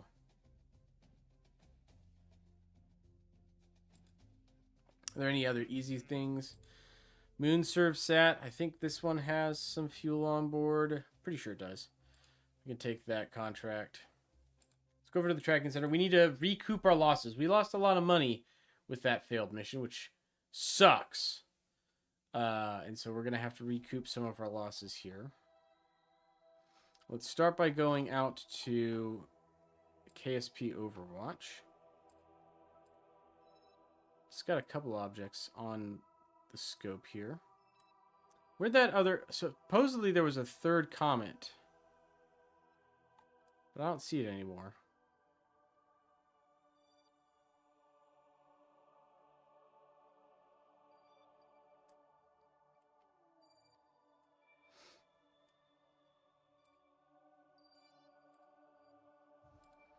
Don't need to track that anymore.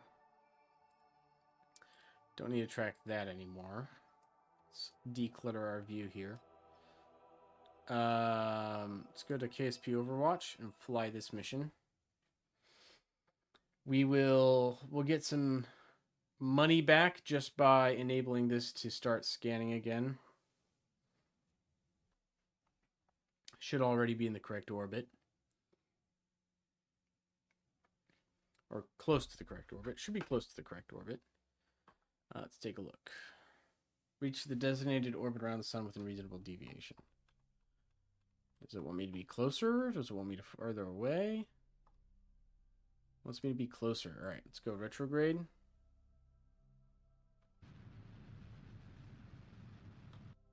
That works. And we'll just continue to let KSP Overwatch do its thing.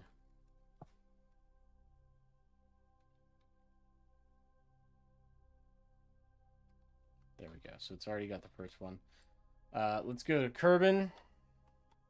It was Moon Surf Sat, right? Here it is, the moon. That's the guy right there. So this just needs to be in a slightly adjusted orbit. We'll switch to this survey satellite. Control it.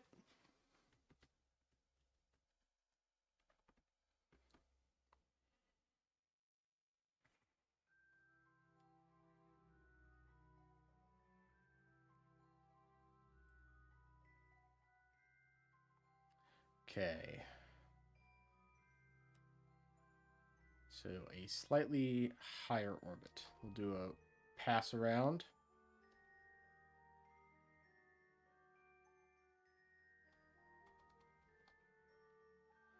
Lock prograde.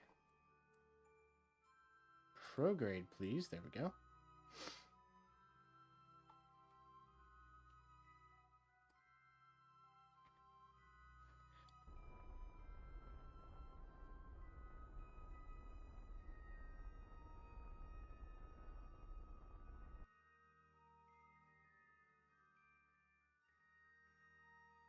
I guess that's not close enough. It wants me to raise periapsis as well. It's fine. We can do that. There we go. All right, that contract's done.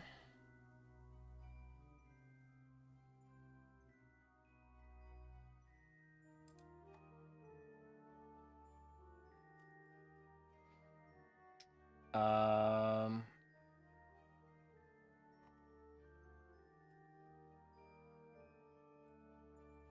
I should have already done that comet mapping contract. Hold on. Let's go back to Overwatch.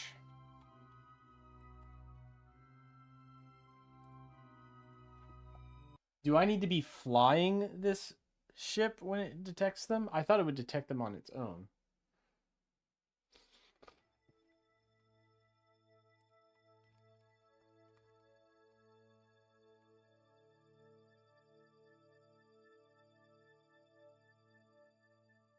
Well, that's the asteroids.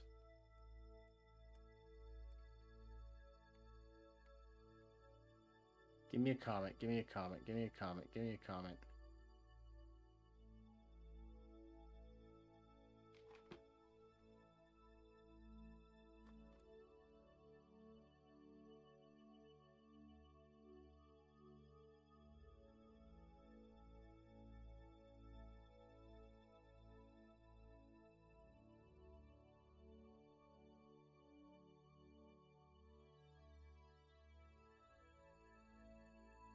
I'm looking for something that says ginormous.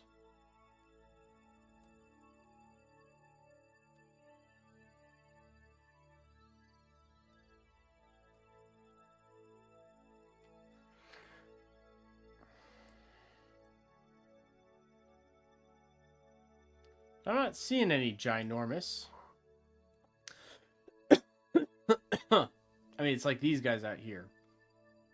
Treffield and Bobley.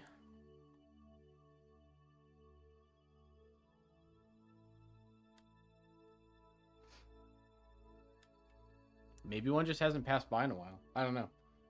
All right, back to the Space Center we go. Tracking all those objects. So,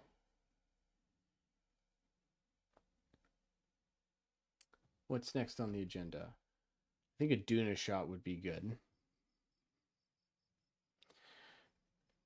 Or we go to Jewel. We have the tech. We could send a probe to Jewel easily. It's got the range.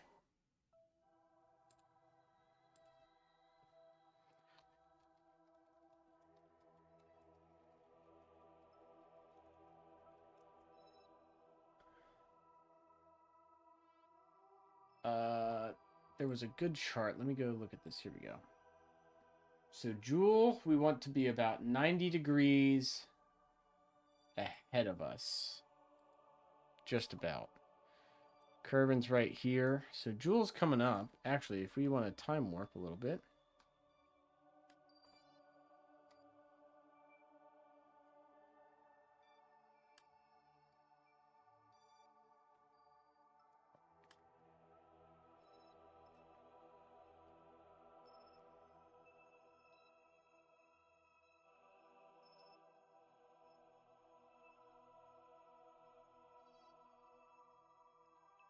Right about here is our transfer window to Jewel, I think. We could kick somebody way, way out there on a big expedition to Jewel and hit all those moons and get all that science. That would be pretty sweet. Especially if I had a contract for it.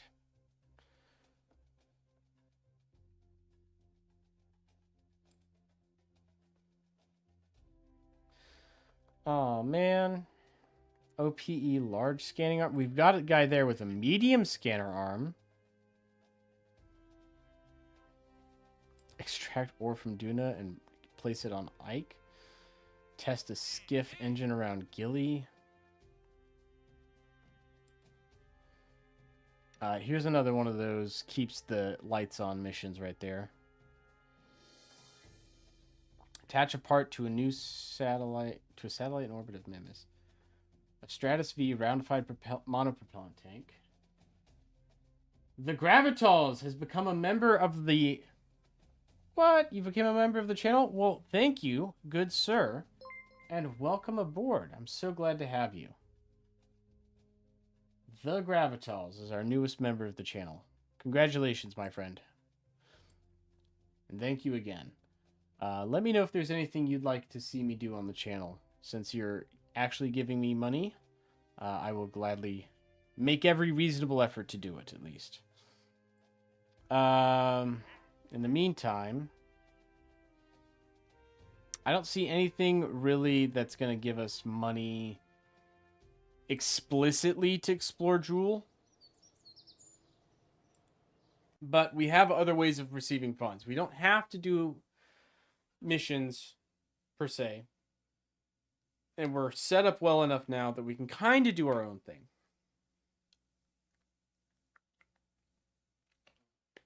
We have that flexibility.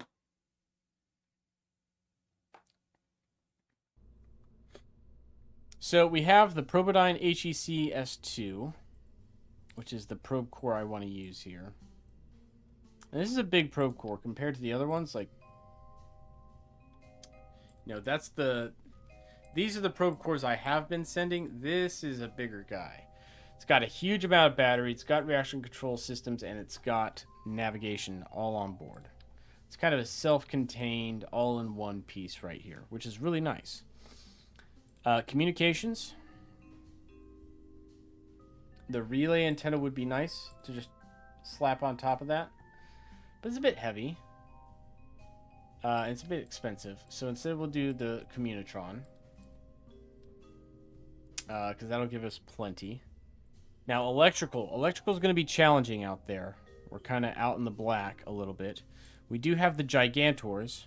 But we'd have to purchase those. Or we just use 6 of these.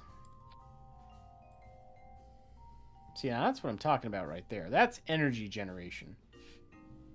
We are way out in the black. So we could even make these a little bigger. That's too big. I don't know, maybe we do need to use the Gigantors. We might have to. We wouldn't need that many, though. If we do the Gigantor, we would need like 2 of them. Because these are big solar sails. You've been watching the channel since before Simple Rockets 2 changed its name. What brings me back to YouTube? Haven't seen me in a while. Well, here's the long and short of it. I'm in the military, and up until recently, I was on an operational ship. I'm in the Navy, and I just did not have a lot of free time. I had very little free time, and so, you know, YouTube is a hobby of mine, not a profession, and I could not justify the amount of time it would require to like keep up with the channel and do my job. And so I just kind of stopped doing it. I just ran out of time to pursue my hobbies, you know. I am still in the military, but I'm no longer on a ship. I'm doing my shore tour now, which is a lot more low-key. And I've got a little bit more time to pursue the things I want to pursue, you know. That's what it ultimately boils down to. And yeah, so I'm doing more live streams. YouTube videos are like, to edit a video and put a video together takes a lot of time and effort. And I stopped enjoying doing them as much, but I still enjoy doing live streams. And so I've been doing more of those, a lot more recently. And I've just found a lot more satisfaction that way. So, you know, I'm just doing whatever I want for fun. And this seems to be working for me, so I'm going to keep doing it. But hey, appreciate your subscribing or becoming a member. It's always awesome to see. And thank you again. So back onto the mission.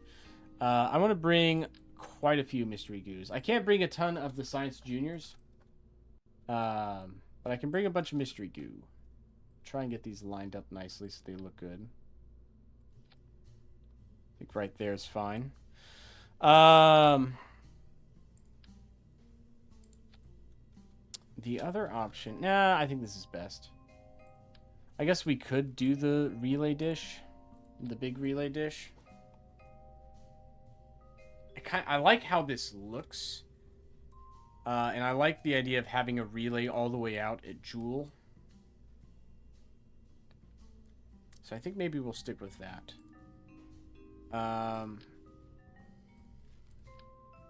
I'm trying to think of other things we could do. We could throw some other big solar panels on there, but probably not really even worth it.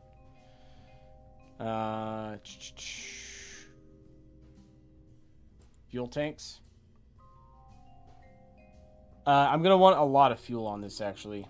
In fact, it might make me rethink how I position all this stuff. Let's set this aside for a second. If I put these up here, is that going to kind of get in the way? Yeah, a little bit. Because I'm thinking we put a cheetah on this thing. Because I love the cheetah.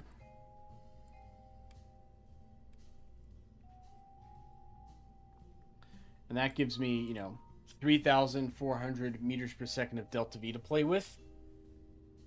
Which is a good, that's a lot. That's good.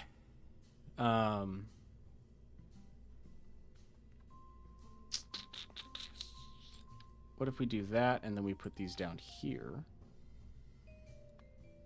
And then let's swap these out for 4-way symmetry. Maybe 6-way symmetry? Huh? Or we tuck them in here, like that. Because these are the non-repeatables. I want at least one Science Junior on there. I don't need that many Max Gravioli detectors. We can have these. We can tuck these up here, basically. That can sit there. The magnetometer boom can go here. The dual technique magnetometer can go here. Temperature sensor. Pressure sensor. Where to go? Where to go? Where to go? Where to go? Where to go? There it is. The barometer can go here. All that basic instrumentation. Have I made the plane? No. Oh, you missed. You're going to have to rewind the stream, my guy. That mission is behind us now, and I don't want to talk about it. You should just rewind the stream.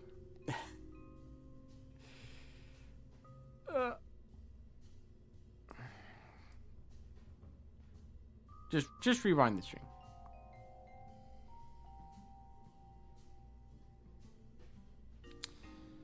Scanning mode, surface, max altitude, 500,000 meters. Maybe I don't understand how the gamma ray spectrometer works. We'll leave that off for now. I think that's about it as far as science goes on this ship. Put the thermometer over there. Seismometer, no. Atmospheric fluid spectrophariometer, no. Surface scanning module, no. I think all of those are going to stay. The only other thing I could think to put on it is this survey antenna. But for this, I think this is going to be the payload.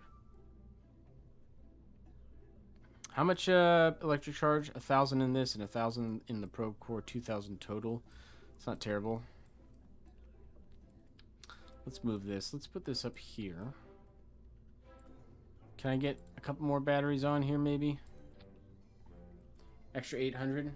When am I going to make the plane? Just rewind the stream and you'll figure out why. You'll figure out what happened. You missed it. You missed it, buddy. Sorry. We're not going back to Eve for a little bit here. Partially because we don't have a transfer window. Partially because my feelings are still hurt.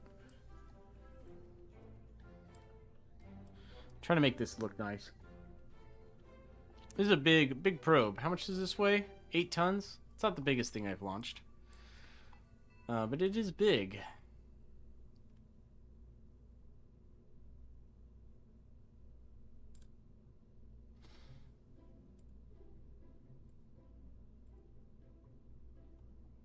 No, nothing for the utilities. I think that's it. Alright.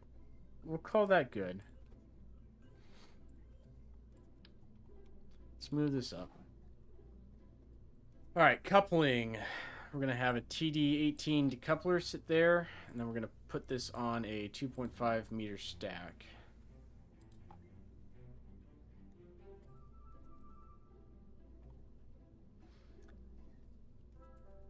We'll make it eventually. Not right now. We're doing a different mission right now. Oh, that just clears it. That's perfect. Oh, maybe it doesn't clear quite enough.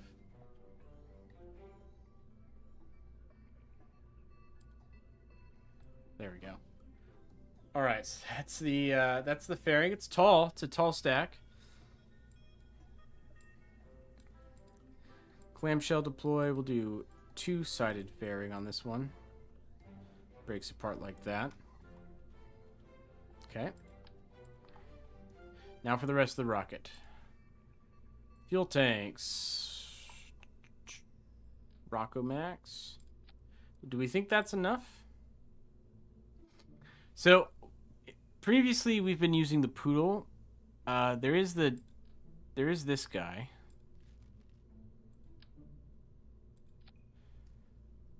Which gets slightly better ISP and more thrust. But it's more expensive. Cost isn't really the issue here. I thought we unlocked some other engines. Well, we have the nuclear engines, but we're saving those for a special occasion. There's the photon sails. Yeah, we could do a solar sailor.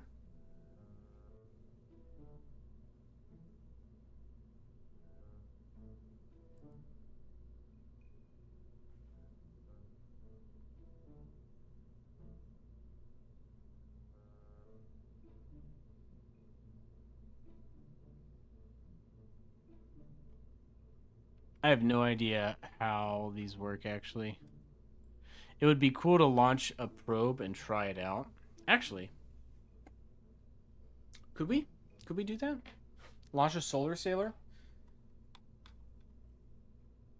How does this... Okay, let's try the aluminum photon sail because it seems to be the cheapest. Oh, that's not small. Hold on. I just want to see what this looks like.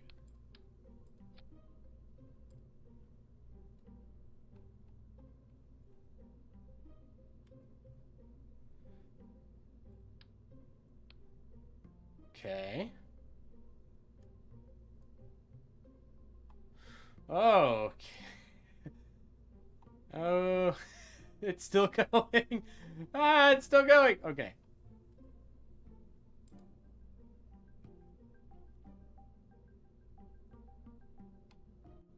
Oh, and we could use beamed energy. Oh. Idea time. Idea time. Hold on.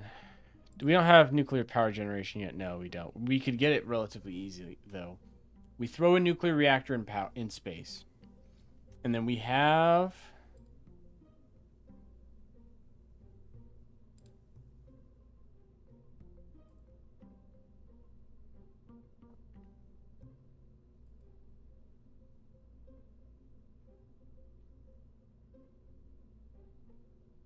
I don't think we have the emitter technology yet. So, I guess you could use a solar sail passively, as far as I understand it. You could use a solar sail passively, or if you've got, like, I don't know, a nuclear reactor in orbit, you can shoot a laser at the sail, basically, and use the laser to push it. Or maybe not a nuclear reactor, but a large solar array in a solar orbit, you know? That could be exciting to try out.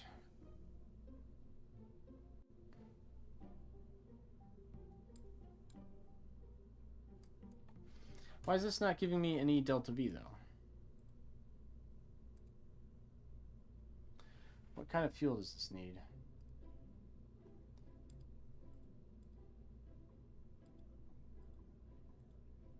Methoxy?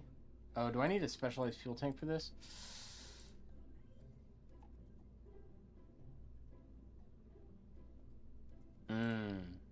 Okay, well, we'll keep the poodle then.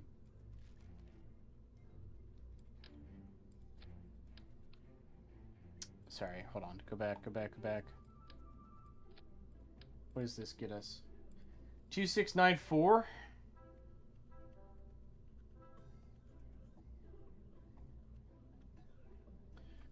2694. Let's go to the single bell variant. I like the single bell variant of the Poodle. It looks cooler to me.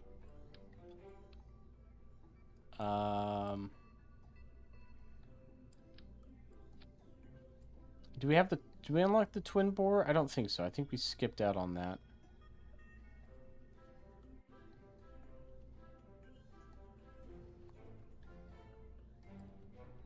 All right, Rocco Max Jumbo Tank time. So the bottom of this vehicle is going to look similar to our last vehicle. We're going to go mainsail. And then, what does that get us for 2747?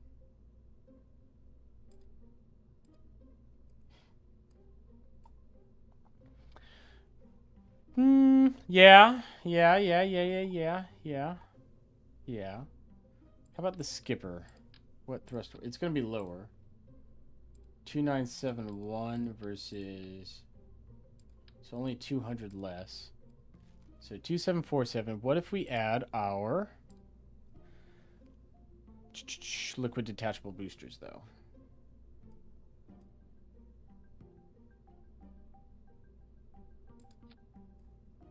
Two 747.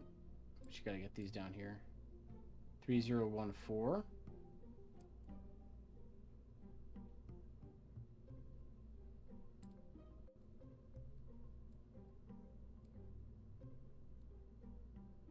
Eight 708.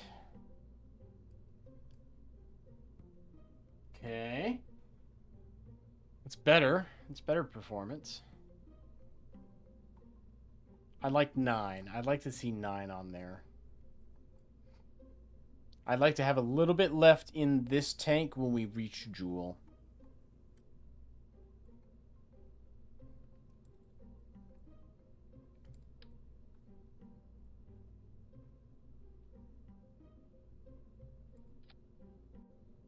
That's 9. All right, that'll do. I am going to pull these off. We use these staggered ones for the shuttle, but for a regular rocket, it doesn't need to be staggered. You can just have regular spacing here. There we go. And the Kodiaks are actually pretty cheap, which is convenient. All right, some struts to strengthen it. Struts to bind.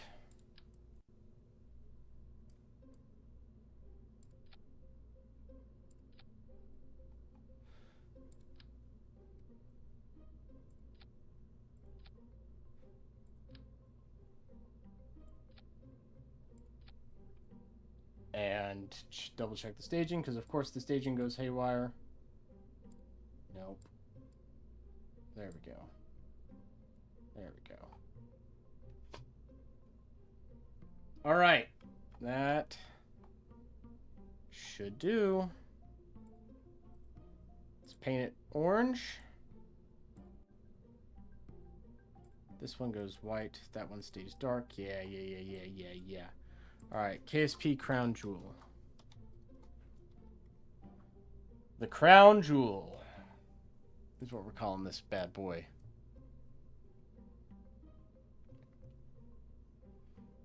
Save it. Yeah, save it, launch it. Should be fine. Most YouTube users are not YouTubers. Generally true. Yeah, it's generally true. I would say almost all YouTube users are not YouTubers.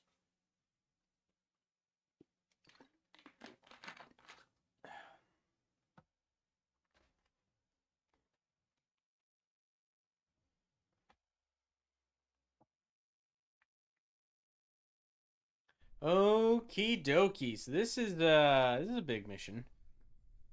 Not the biggest rocket we've launched, I don't think. I think our Duna Express, or probably the failed Eve mission, was our biggest rocket. Rest in peace. Let's go ahead and fix our staging, since that decides to jack itself up every time I make a change. Throttle up. SAS on. Off the launch pad. Here we go. I do just love, I love this booster configuration, and it will probably be on every chemical rocket I launch in this series. It makes me so happy. It makes me very happy. And the way they separate is also super satisfying. And I will never get tired of it. Alright, let's throttle down. Let's go prograde, throttle down some more. Those Kodiaks do a lot of lifting.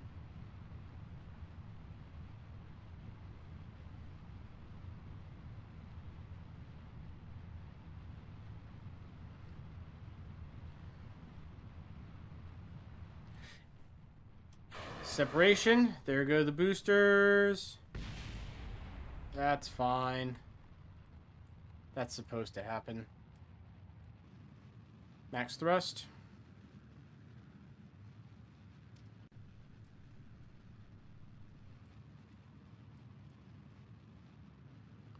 Looking good so far. Got lots of good comm signals. We got a signal all the way out to Duna, it looks like. No, to Eve. We're talking to Eve right now, which is funny.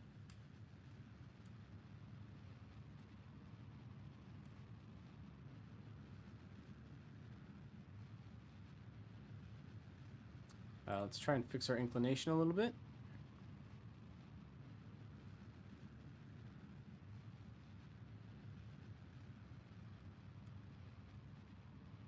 There we go. About as equatorial as it's going to get for this launch. Throttle down. We can use some time acceleration at this point. Not worried about the rest of this flight. Or at least the rest of this launch. Should go very smoothly.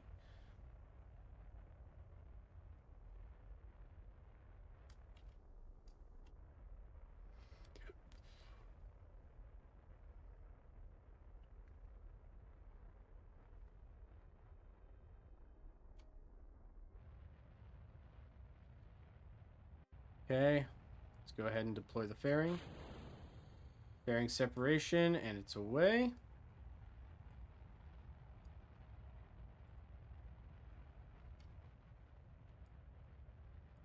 We're coming up on orbit. I think we'll be just shy of orbit with this stage, which is honestly ideal because I do want to dump these boosters whenever I can.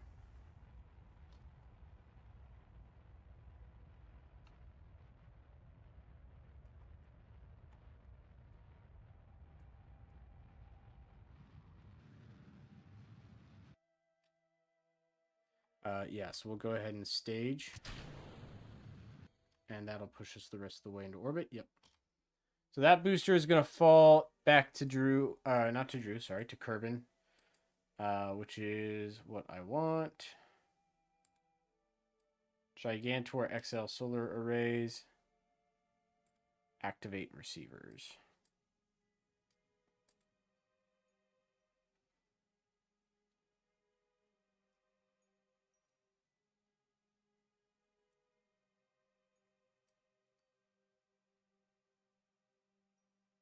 Now, apparently these can also use beamed power transmission. It's a beam receiver. It's also a solar generator, and it generates a lot. Current solar power is 10 kilowatts just because we've got a bad angle. But otherwise, it's, you know, quite a bit of power. More than enough for this spacecraft. We could actually get quite a bit more just by rolling. There we go. Now it's close to max. All right, let's start our planned burn. So,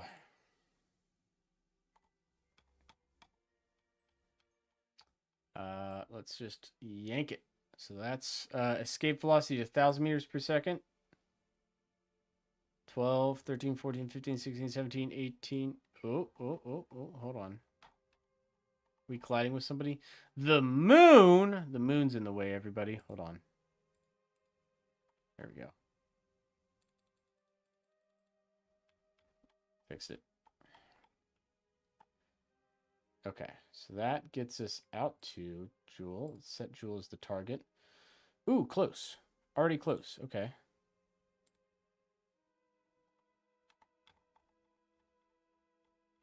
In fact, just shy of it. There we go. That's an intercept. Let's focus view on Jewel and see what that intercept actually looks like.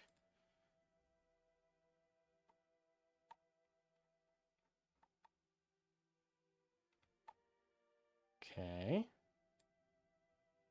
Nope, other way. Okay, so it's just hitting the outer reaches of Jewel here.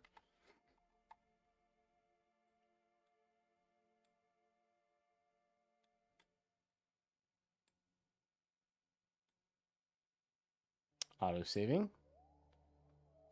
There we go. Nope, too far. Okay, so that's kind of the max. From here, that's about as close as we can get. It's just a distant flyby, not even a good flyby. We have the Delta V for it, so let's go for it. Mission to where? It's a mission to Jewel. We're going to Jewel. We're going to the gas giant and all of its beautiful planets. Now look at this thing. The HECS probe core that we're using now, I can point it at the maneuver node and have it track the maneuver node. It can also go target, anti-target, stability assist, my Cardinal 6. It's got them all, which is honestly sweet. Honestly, super sick.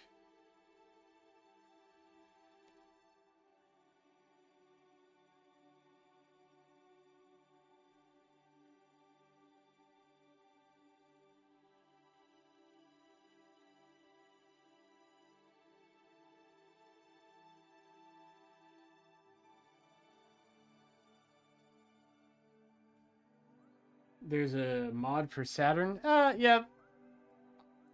I'm sure there's mods for lots of additional planets. I'm fine with the Kerbal system as it stands. I don't think it needs anything else right now, at least.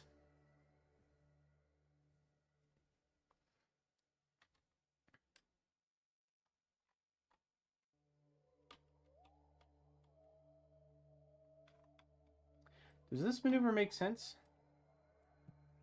Okay, yes, it does. I don't know why it... Oh, I do know why. Never mind. I was being silly. There we go.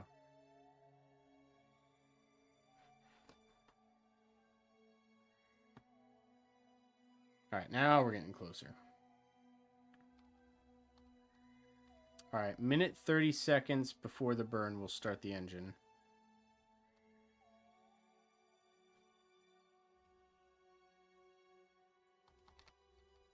There we go. Start it now.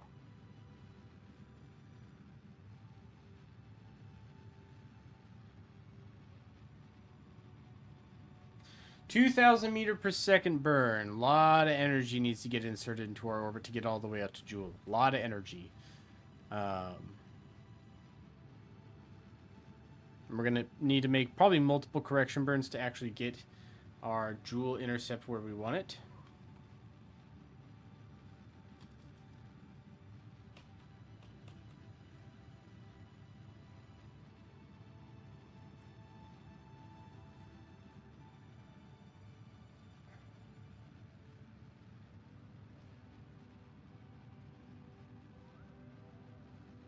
All right.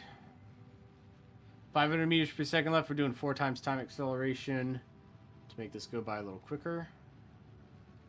100 meters per second left. I'm going to start throttling down as we get to the last little dregs here.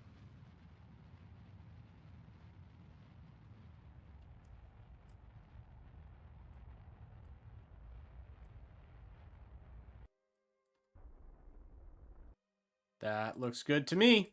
All right, that's our burn. Now, let's see what we can do from there.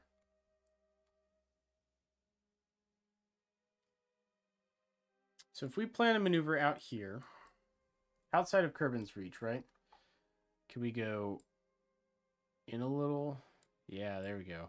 In a little, down a little. In a lot. Down a lot. There we go. There we go. Well, hold on. Let's try doing that from closer then. Let's try doing that from like way here. So 7 days away. Same maneuver, 7 days early, but basically all the same.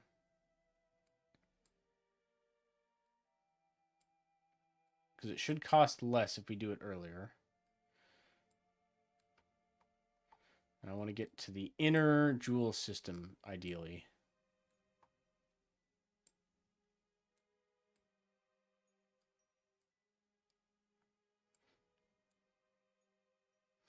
And we could gravity assist into capture. If we're smart, we could do a gravity assist.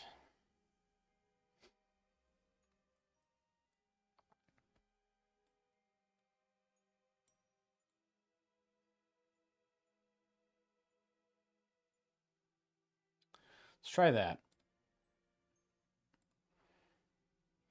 Let's warp to the maneuver. It's tantalizing, all those worlds we have yet to explore. It's tantalizing. Consider me tantalized. This will actually be my first time getting to Jewel in KSP. I've done like Duna missions and Eve missions before. But I just have not played Kerbal Space Program as much. I've actually never been to Jewel. I know of Jewel, but I've never physically taken a ship and gone to it. The great green gas giant. She's beautiful. All right. We are approaching burn.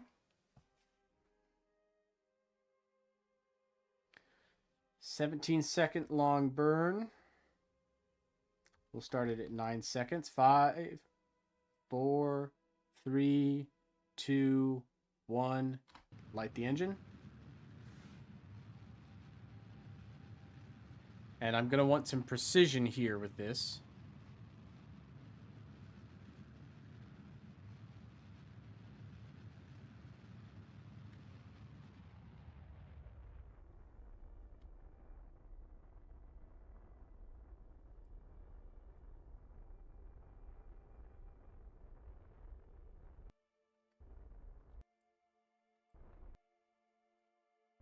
That's excellent. That is an extremely precise burn.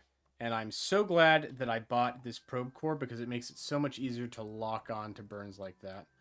Let's go prograde to keep our solar panels lined up.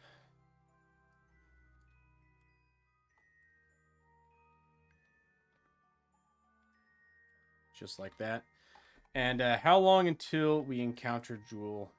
1 year, 387 days. Well, that's some time. In the meantime, let's cycle the crew on our orbital research station. I think they need a break. It'll also give us time to prep a manned mission to Duna and maybe do some contracts in the Kerbal system. So we'll step away from the Crown Jewel for a minute, do a couple other missions. We'll come back to the Crown Jewel as we explore the Jewel system, and yeah, that'll be about it. We're not doing a plane to Eve right now. I'm sorry, we're not doing it. Not right now, at least. Science data from the surface of the moon. I can do that.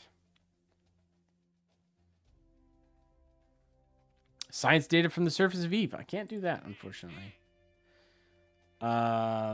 This guy wants to. These guys want to land on the moon. How much does it? Yeah, they're paying a decent amount, actually. Attach a photovoltaic panel to a spacecraft in Kerbal orbit. Interesting. Not interested in doing that. All right, what are our active ones? The 11. We'll do this eventually. But we'll come around to this. We have all the time in the world to actually do it. bring blueberries back with you?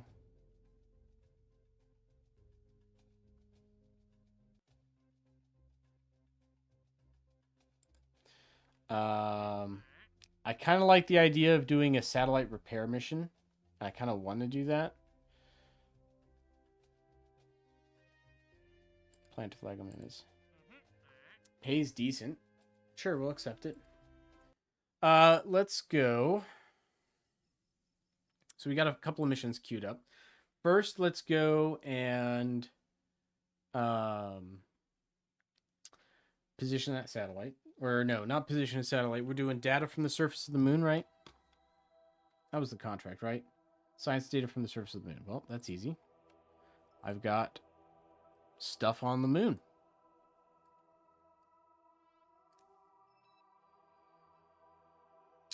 We'll go Mooner 1, our first ever lander that we launched. This thing has been here for a long, long time. This mission has been ongoing for a long time, and it's still operational to this day.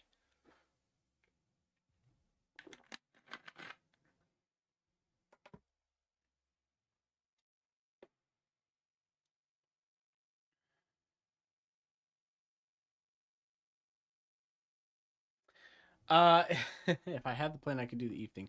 Probably true. Let's see. We've got electric charge. We've got a comm signal. Let's do this. Give me the thermometer. Log the temperature. Transmit the temperature. Boom. Mission complete. All right. Let's go. Well, one, let's get rid of the debris. Research Station Omega. Switch to it. How much does the Eve contract pay? A good bit. There's a couple of different portions to it. And I've got an idea for a mission that involves a plane. Don't worry. But we're going to come around to that eventually. I want to focus my efforts in other areas right now. Oh, no, we didn't start doing research. Darn it. I should have been doing research this whole time. Okay, well, Kerbal and Samlin, you've had a good run. Let's go down to the Space Center.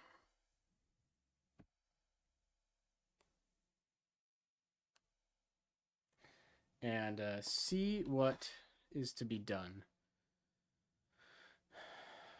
Here's what I'm thinking. We could get a new orbital lab going. It's an option.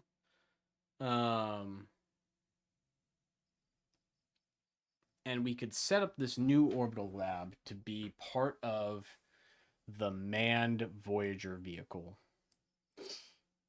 Our manned interplanetary expedition, MIE. We could we'll workshop the name.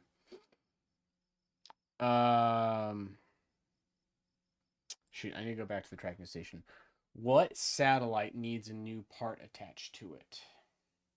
There's a satellite in Kerbal orbit that needs a part attached to it. We need to send an engineer out to go and install said part.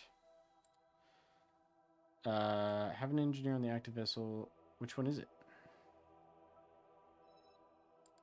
Here we go. Aging CMM satellite F3XK.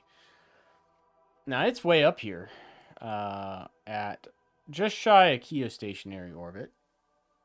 So we're going to need a pretty high performance rocket to get us up there. If it was in low Kerbal orbit, I would say let's send the shuttle up. But that's not going to work. So we're going to need to build a vehicle, and it needs a new solar panel attached. That's what it sounds like.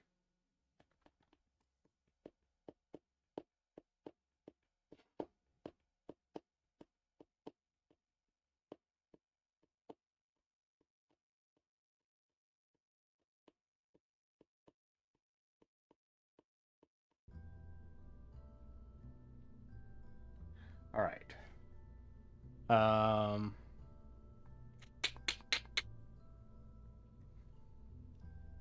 Thinking a two-man team. And what what's the OX4L 1x6? OX4L. Let's go to electrical. Is that this one? OX4L 1x6. So it's the small one. That's good.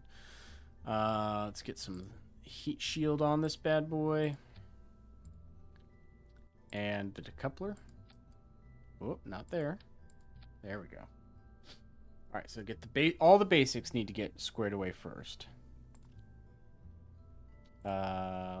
Parachute. Gonna need a parachute. Always need a parachute. Let's get the fuel tanks situation. And I'm actually going to use a smaller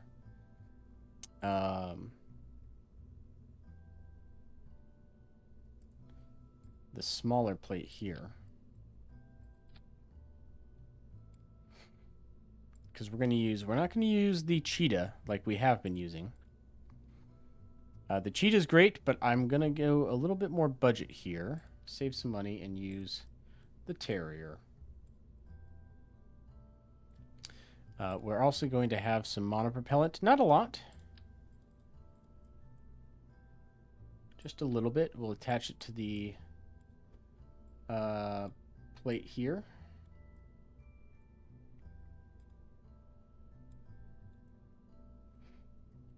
And then we'll have, for command and control, the smaller blocks.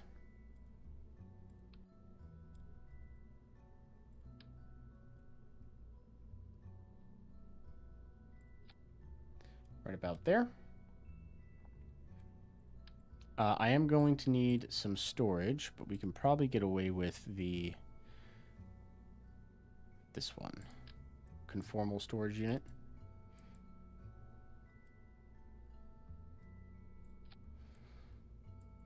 Let's verify that. Yeah, it'll fit. Also bring a couple of repair kits just in case. Always good to have a couple of those on hand.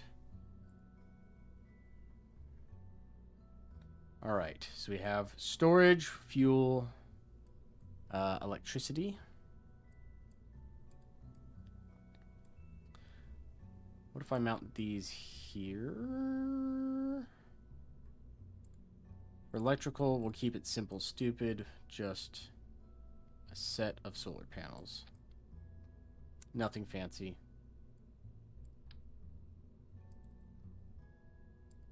Oh, did that botch the cargo up? Hold on. I botched one of them up. Let's throw a repair kit back in here. Okay. Payload coupling. The decoupler. We'll go right there. Next, let's add the first stage. A couple of these guys and a bobcat.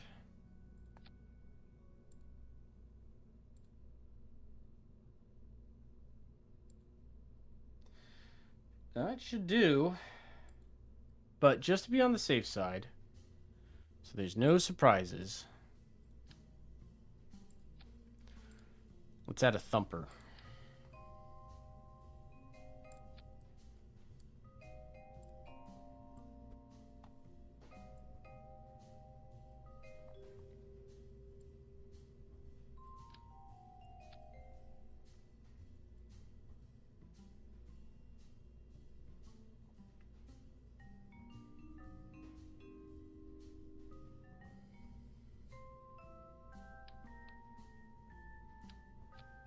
Okay. Separatrons, sure. Yeah, we can add some Separatrons to this guy.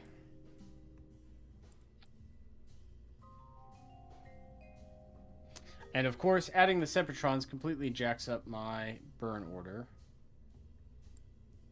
These guys go up here. This guy goes down here. There we go.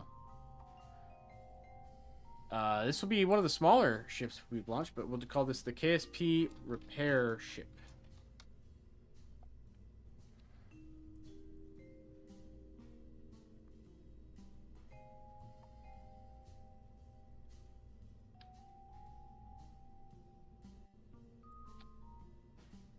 Let's put them on that side.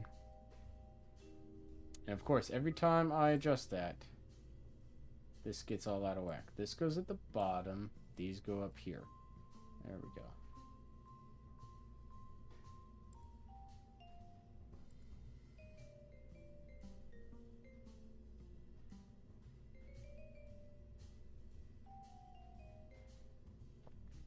Add fins. I shouldn't need fins. We could add a couple, sure. We'll keep them small, though. We're just going to do the basic fin. Just in case. I'm going to add a little bit more fuel. I'm just a little nervous about the fuel. Not terribly nervous, just a little nervous.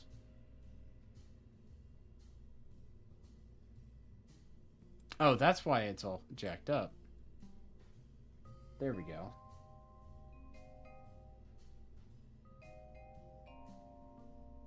All right, that looks more promising. Yeah, okay.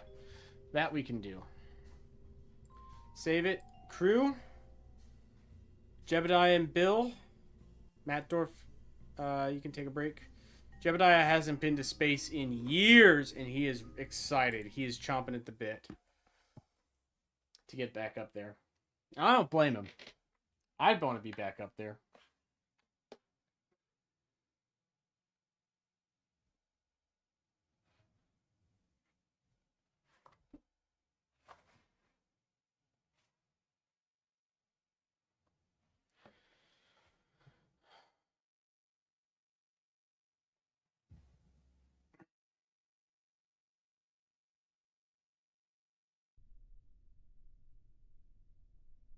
Okay. SAS is on. Throttle is up. Thrust weight ratio is good. We will throttle down pretty much immediately. We're going to roll. Not too much, though. We're going to pitch.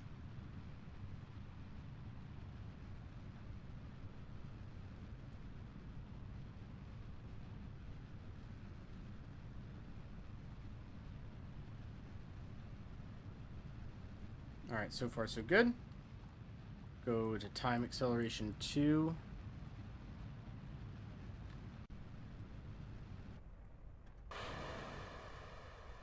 Boosters separate, and it's a clean, good separation. Whoop. Full throttle. Let's go prograde. Let's go to stability assist for a second.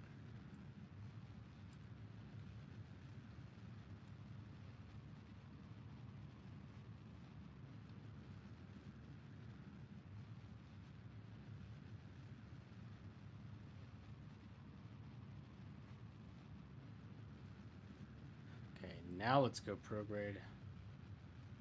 All right, looking good. First stage is burning along quite nicely.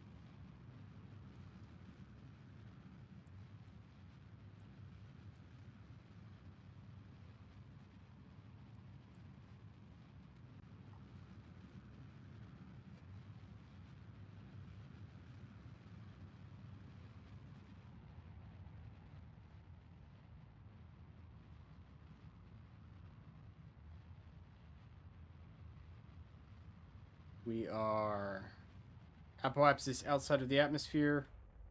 We'll slow down here to minimum thrust.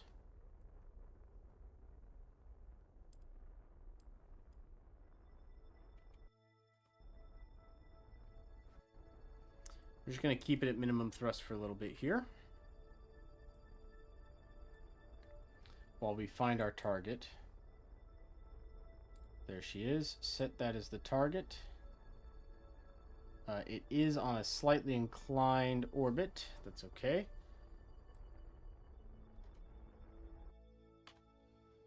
Alright, first stage is spent. Max thrust on the second stage. Get us into orbit. Or close to orbit, at least. That's close enough. I didn't put a radio antenna on this, which is not great. It is going to be manned the entire time. So I didn't need an antenna. Let's go normal. This is the...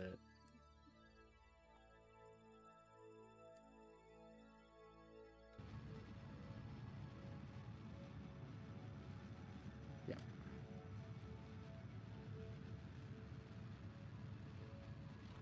Okay.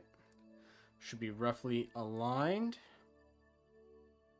Let's go back to prograde. We have 2,200 meters per second of delta V to work with here.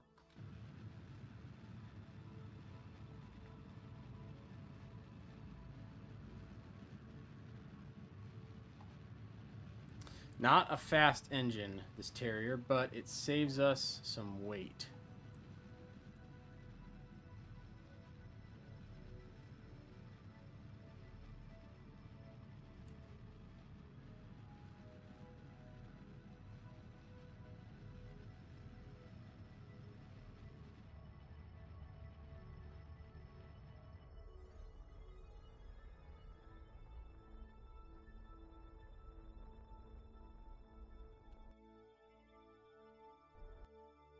Okay.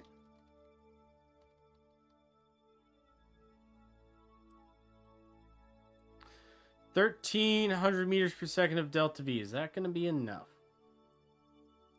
It's going to be close. It's going to be close, folks. We might have to get out and push.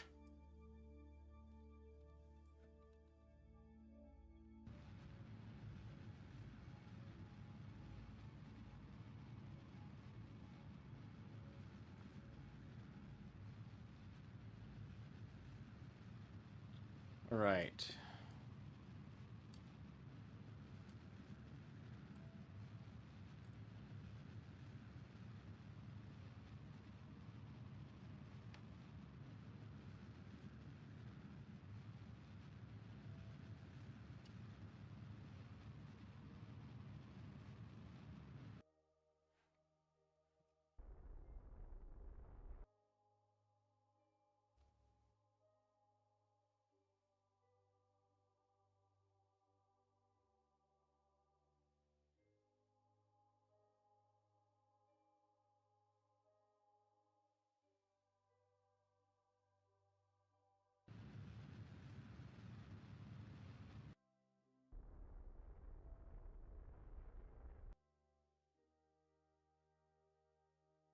Okay, let's stay in a lower orbit until we get close to a rendezvous here.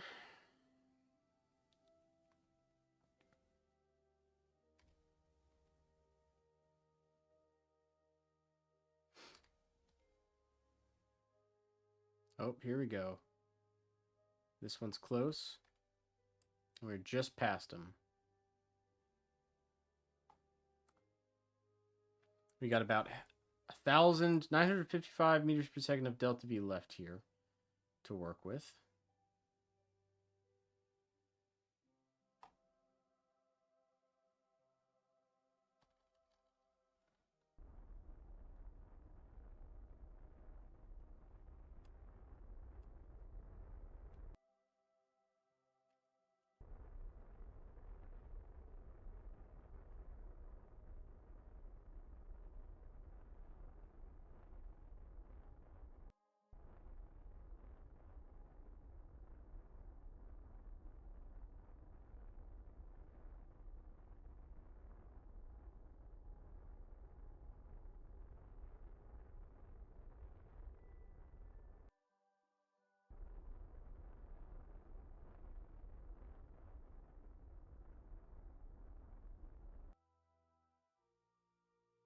Well, shoot, where'd it go?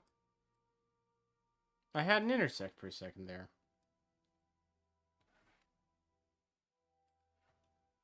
Let's flip course.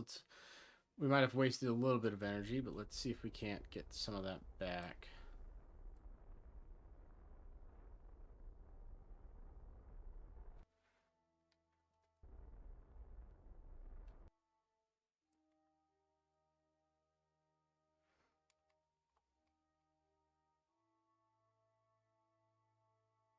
Okay. You go above. Oh, I see the problem. Let's go radial out.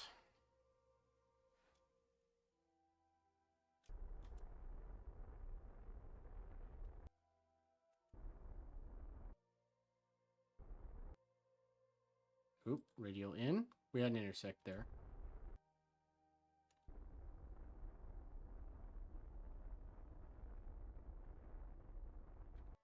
That's as good as it's going to get. We're going to try and do the rest with RCS here.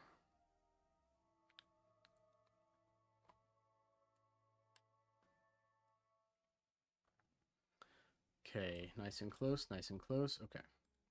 Switch to target. The good news is that everything is so slow at this point that we don't need a ton.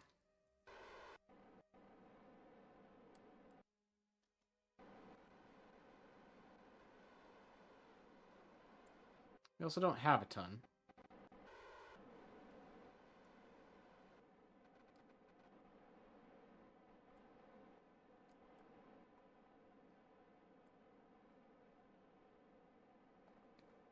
Okay, that's not going to work. We're just going to have to burn. Turn that off, turn that off.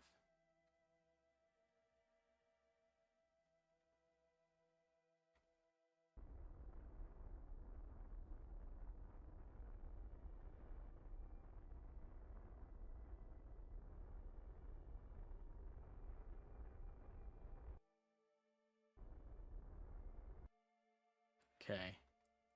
What intersect does that get us? That's close enough. That's serviceable.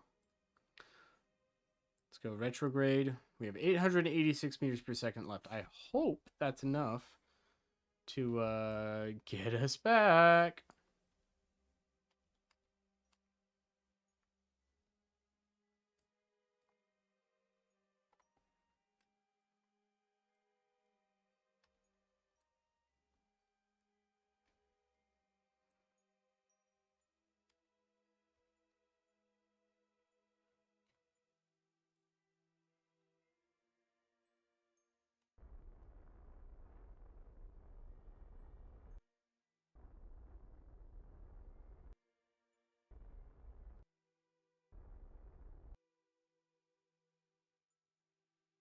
All right, retrograde again.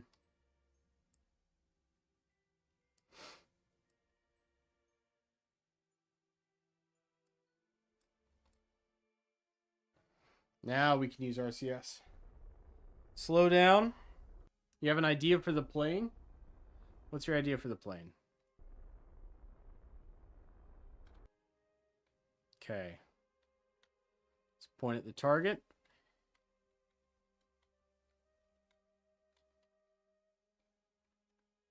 RCS on. Docking mode on.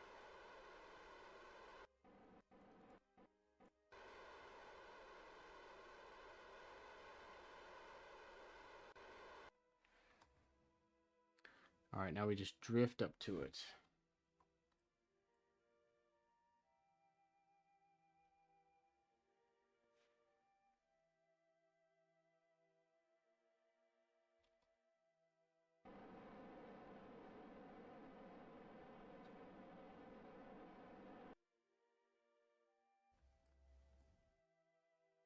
Let's try and get nice and close. I want to be as close as possible because we're going to need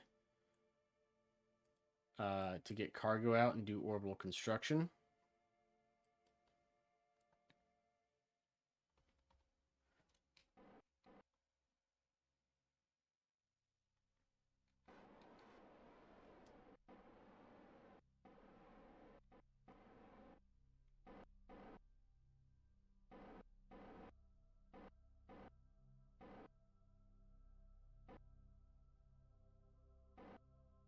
It's about as stationary as it's going to get. Bill, EVA time. Let's go construction mode. Let's find a good spot to tie this on.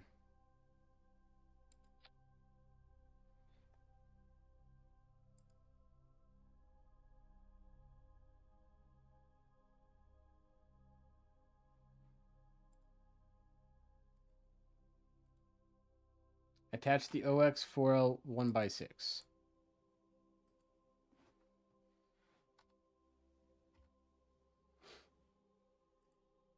OX4L 1x6. Is this not?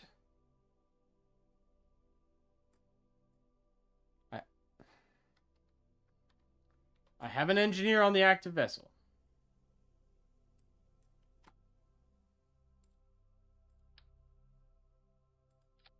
You want it on my ship? No, you want it on this ship, right?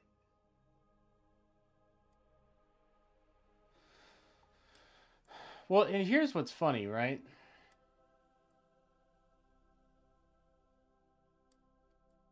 It's all some funny joke. Right? Like there's clearly a missing solar panel, and that's clearly the missing solar panel right there. Am I at the wrong satellite or something? Huh?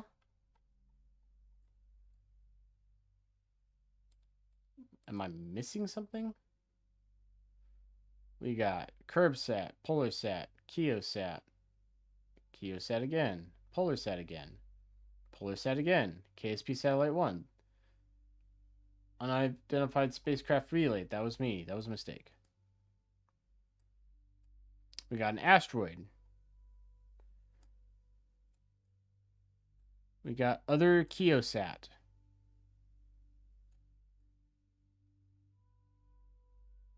We got my 2 space stations.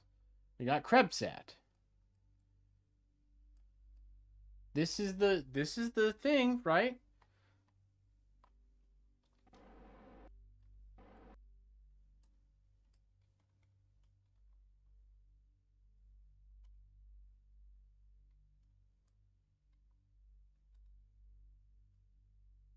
Again, unless I'm drinking the crazy juice.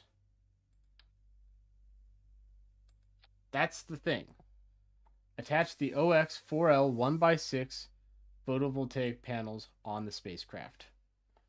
And that is the spacecraft. And this is an OX4L 1x6 photovoltaic panel. I'll even extend it for him.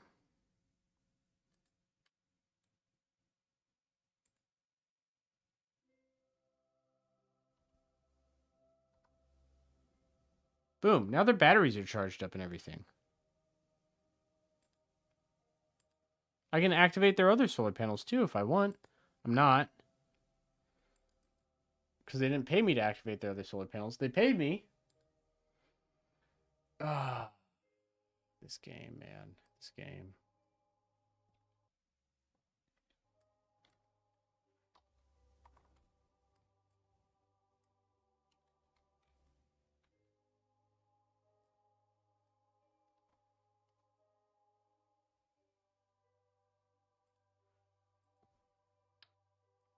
Is there a specific place it wants me to attach it to? How about there?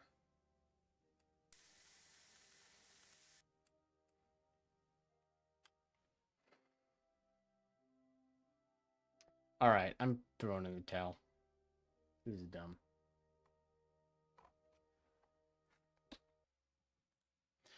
Revert flight. Undo. Undo all that. That's dumb.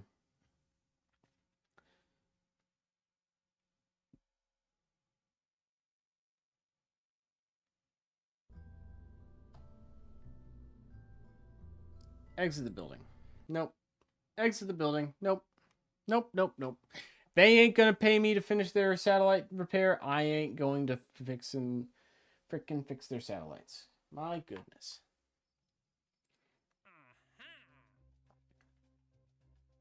All these contracts suck. These 2 contracts are in progress. This one's dumb. Cancel. Not doing it. Not doing it. All right. Well, that's going to be it for this live stream. That Eve mission did not go as planned, unfortunately. But there's one more thing we can do, and that is finish flying the crown jewel. Right? That thing's still out there. Booking it, hightailing it out of the Kerbal system. There she is. KSP crown jewel. Let's warp time, shall we?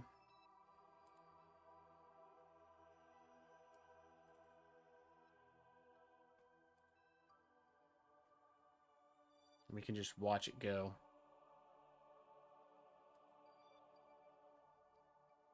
Out to Jewel. There she is.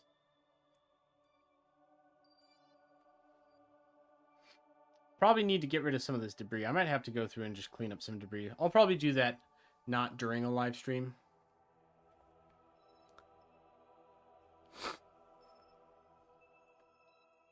She's got a long, long way to travel here.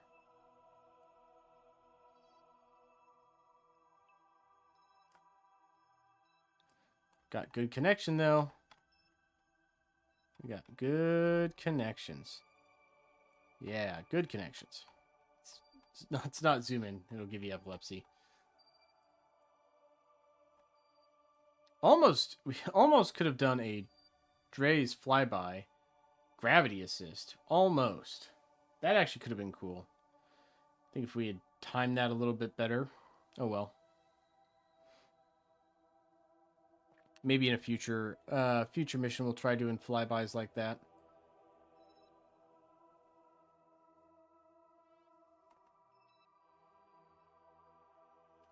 Signal's still strong. It's like medium right now, but we're way out here and it's a medium signal. We do have 2 other bodies in the solar system. These guys aren't coming back for a while.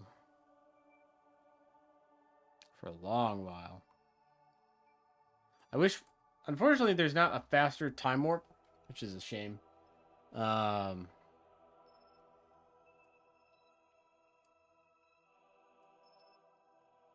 we're going to hit a 2-for-1. We're going to get Jewel and Tylo in this encounter.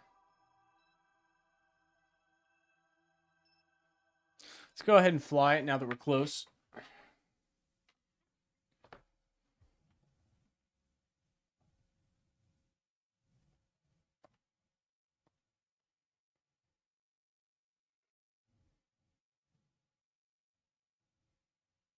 Once it loads, give it a second. It's thinking about loading. It's thinking about loading. There we are.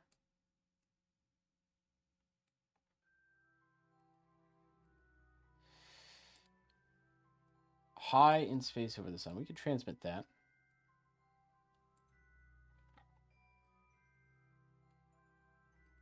Is there any other experiments we want to run up here? No, we've already done these. Run the magnetometer report, maybe?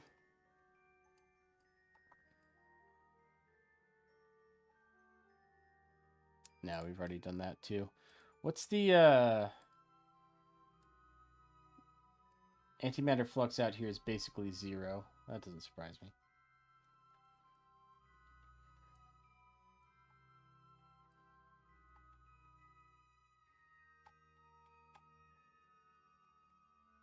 $218 days to encounter. Slow. Things happen out here very slowly. And all the orbit lines start to get real jittery at this speed. At least out here they do. Start to glitch out a little bit. Let's try to avoid glitch outs. Let's just keep it right about here.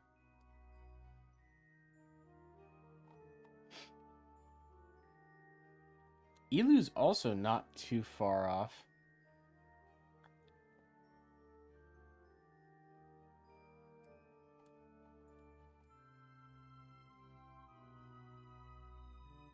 Okay, here we go. Here we go. Towards the end of year 8, we have glitchy orbit lines. There we go. We have a weak signal, but we have a signal. Time to run some reports, huh? Log magnetospheric data. Transmit.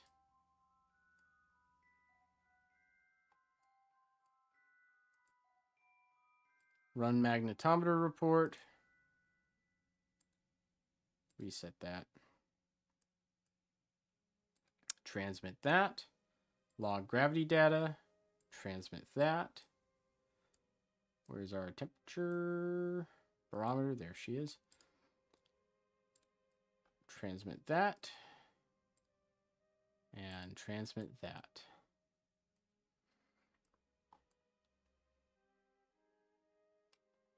All right, now that we're in the Joule system,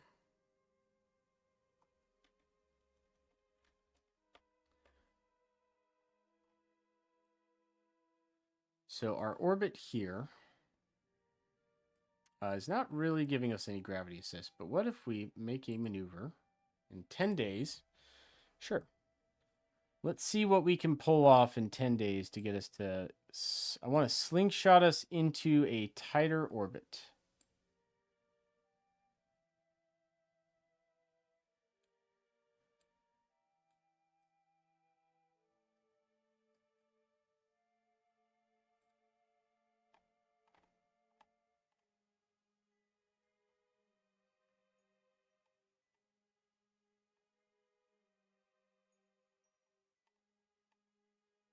There we go. 6.8 meters per second passes us over the top a little bit. Can we get down a little bit? There we go. What's our periapsis? Still really far, actually.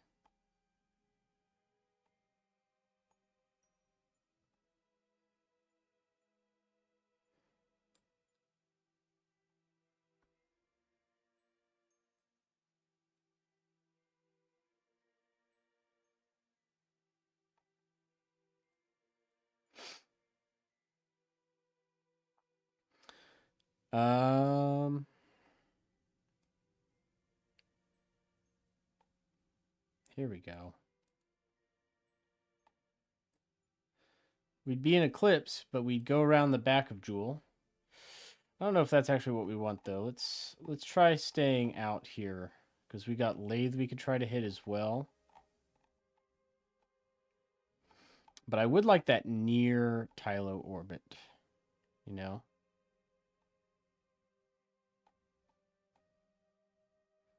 What if we came around? Well, and that crashes us into Joule, so that's not ideal.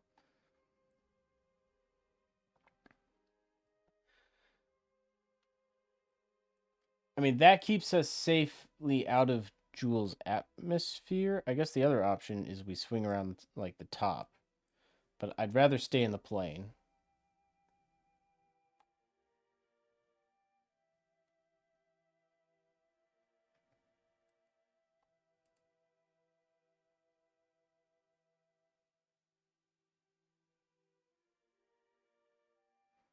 Let's try that.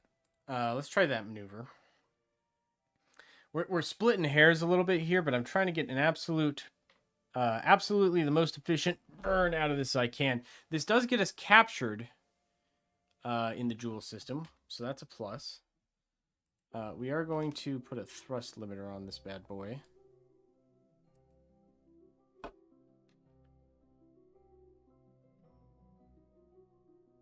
And let's time warp to it.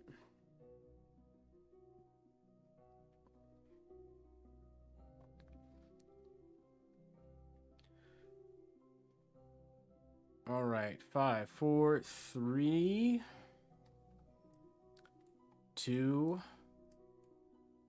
1, 4, 3. All right, time warp's complete. I'm not worried too much about the time on the node. We're so far out that the time is going to be infinitesimally small impact. More worried about just the change in velocity here. But it seems to be working in our favor. So this gravity assist with Tylo is actually perfect. It's perfect. Because it really pulls us in here.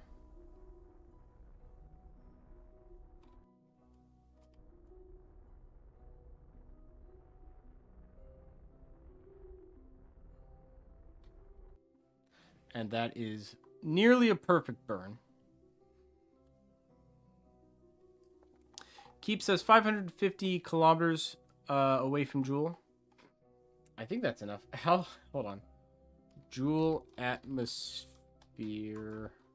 height.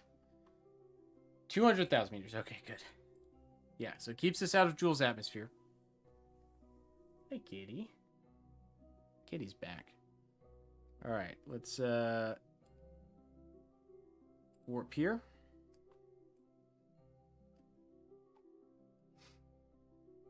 As those moons go whizzing around.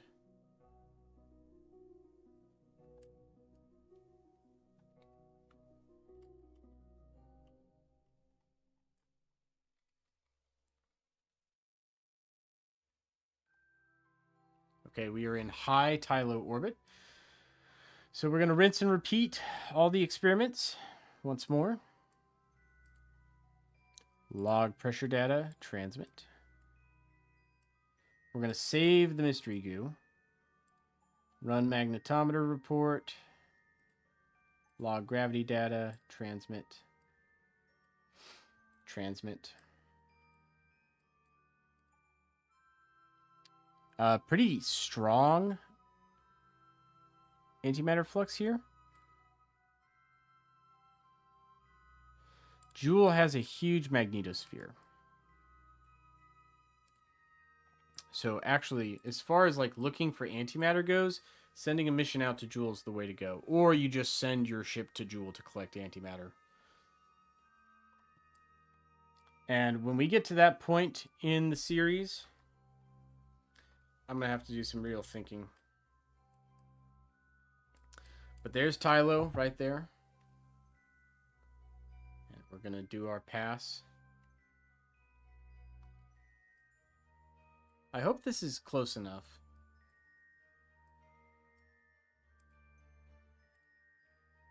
Nope, not close enough. We still got a ways to go.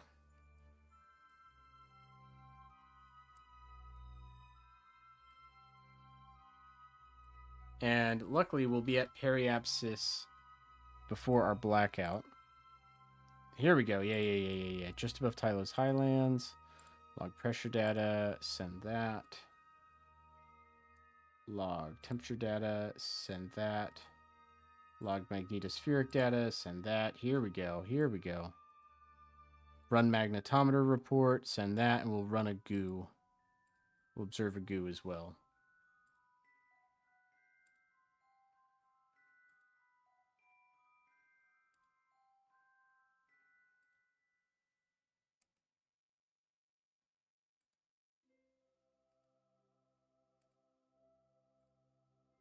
$162. Huge data dump here. What's our solar output? 1 kilowatt. It's pretty good. So that's a huge amount of science right there we just collected. And we are in blackout as we pass behind Tylo here. No longer in eclipse, which is excellent. 4 hours, 42 minutes to low Joule orbit. Now, hopefully, and we're going to have to time this. That's imposing to be orbiting around. Are we close enough? Yes, in space near Joule. Let's pop all of these. Let's conduct our material science bay study. Yep, transmit that. We know we lose it. We'll pop mystery goo.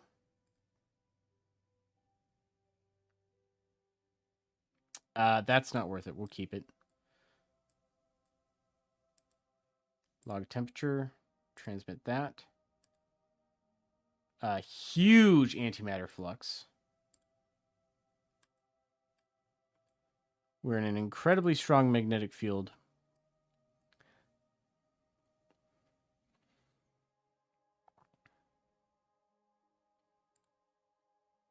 Big science coming through. Transmit that. Huge science dump. All right.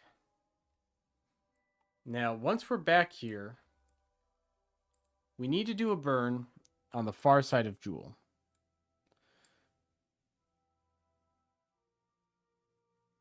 To get down to... We hit Tylo. we're going to hit lathe here.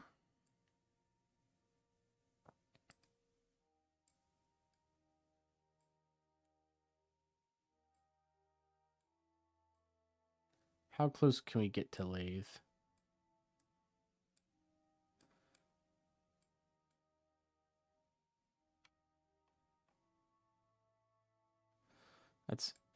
It's not. ah. 260, 250, 245, 239. We're going to need to do some plane change here, aren't we?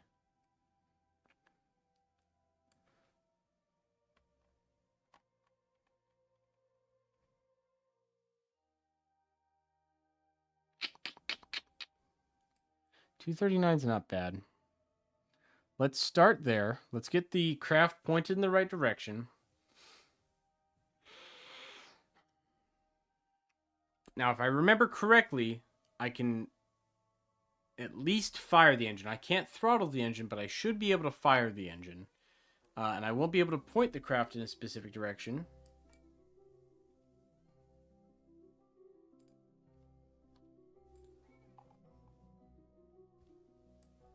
But if we time warp, and we're on the dark side of Joule now, and it is very dark over here, we want the timing on this to be pretty concise. Hi, cat. Yes, I can, in fact, control that. I do have a thrust limiter still on my engine, but even though I am out of signal, because I have a planned maneuver here, and I'm already pointing in the right direction, so I can pre-stage maneuvers and fire the engine and turn the engine off. They'll be less precise because I can't throttle, but I'll at least be able to perform burns.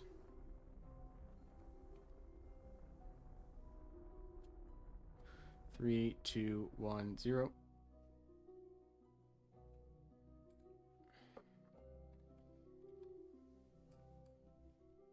And we're back in comms.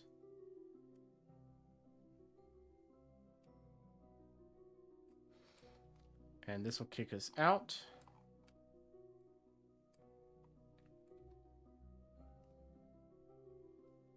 Oh, where'd my encounter go?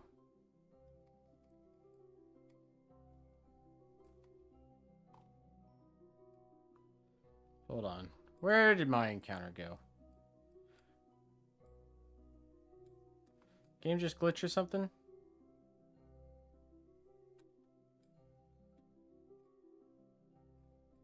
What the heck? Where did my encounter go? It was there. It was there. We all saw it, right? We all saw that that encounter was going to happen. Can I maneuver at Apoapsis and change it? Well, that gets us another encounter. I guess let's try to hit this.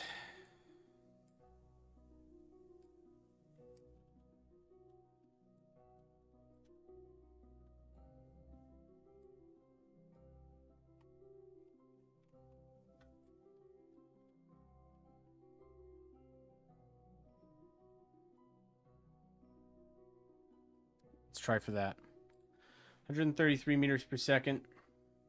We're still on our ascent stage, you know, so we've got plenty of fuel in the tank to make these maneuvers.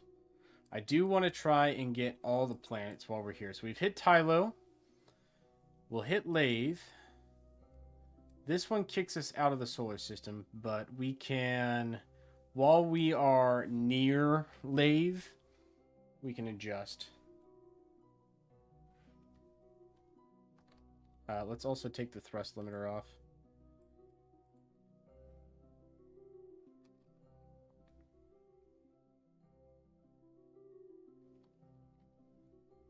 Three, burn.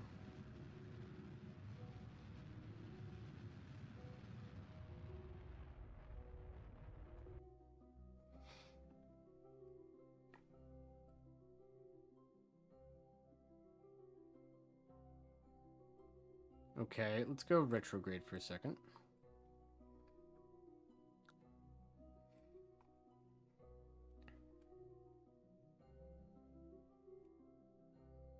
No, prograde. Let's finish this burn. I'm sorry. Let's finish this burn and see where this puts us. 8.5 meters per second. We can afford to experiment a little bit here. Or sorry, on the maneuver node.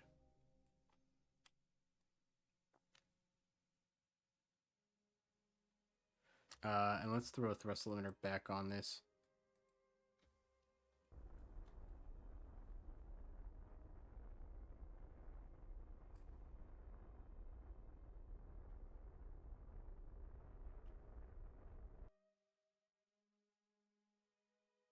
Okay, that'll do.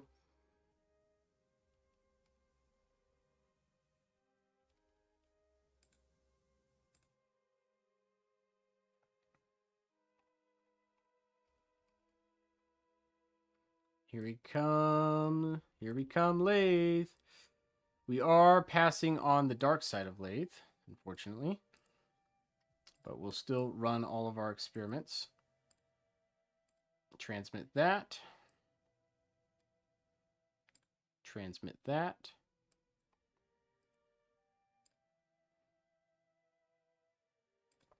Transmit that. Transmit that. Transmit that. What are we at now? 1738. Nice.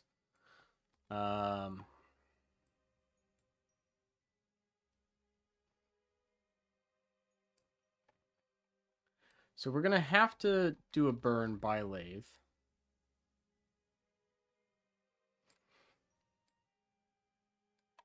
One, to just not get kicked out of the system.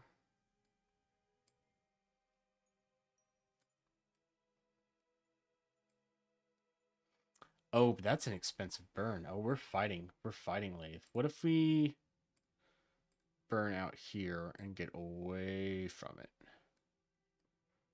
Also an expensive burn. Uh-oh, I might have put myself in a gravity well. We're in a gravity well, everybody. Uh-oh.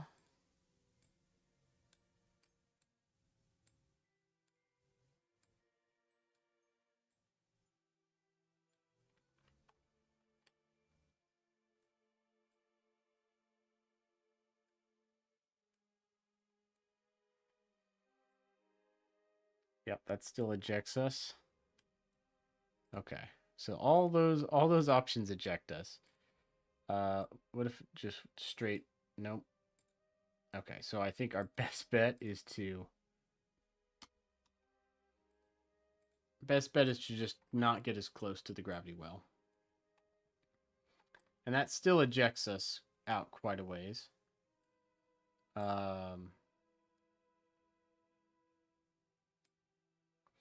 It does get our orbit out by pole. So that's tempting. But it's time to, if we're doing this right now. At 188. Sure.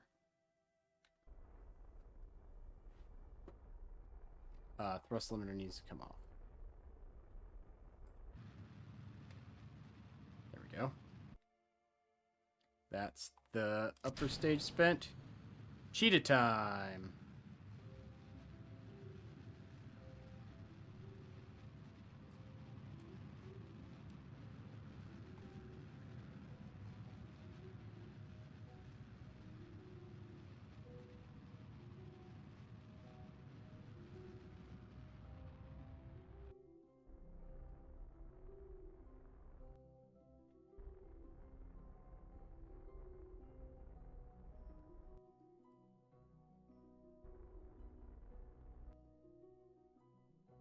Okay. So we're going to pass not nearly as close to lathe, but we get to keep going. We'll get to watch lathe pass by. I don't think this counts as a close or near space. Didn't quite get down deep enough. I guess I underestimated how big lathe was and how much gravity it would have. And I'll be honest, that's on me. That's on me. That's poor planning on my part.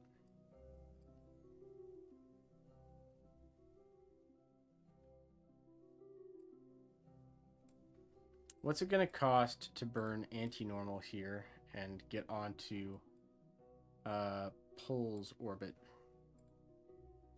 If I were to just try to brute force it. A little pricey.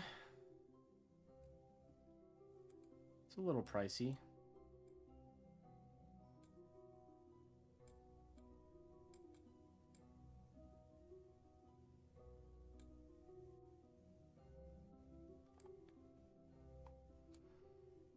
Let's not worry about that for now. Let's look at others. So we've hit Tylo, we've hit Lathe, we haven't hit Val yet. Let's see when we can get an encounter with Val. We get another encounter with Tylo, and this one just kind of slows us down. Passive, basically a passive gravity assist here. It does, however, put us on a more eccentric orbit. Can I...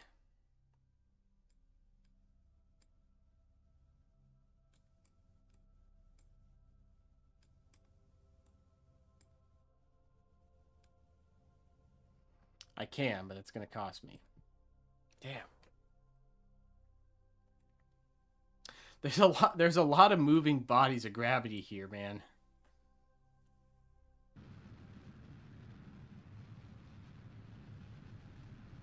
I don't need another pass with Tylo.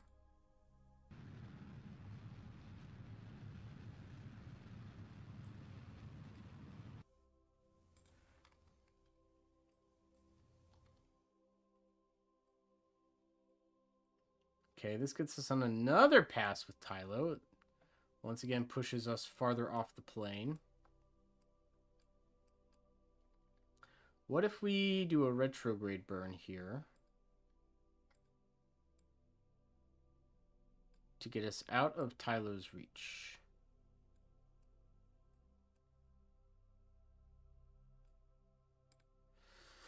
$400 meters per second, not cheap. Not super expensive, but not cheap.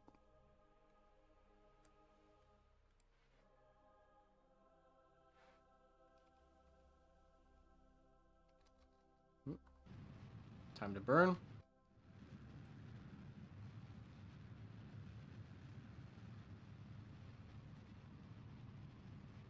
All right, let's get down a little bit.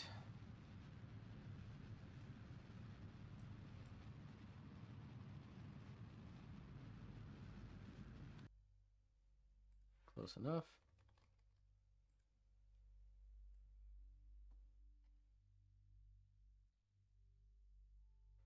Let's see what we can get with Val. See if we'll get anything with Val.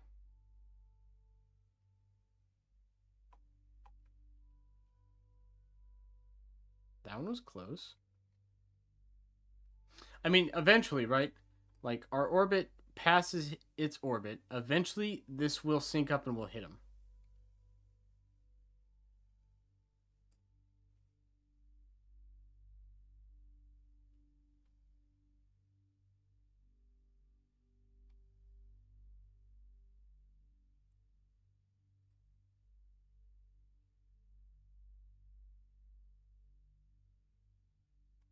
But not yet.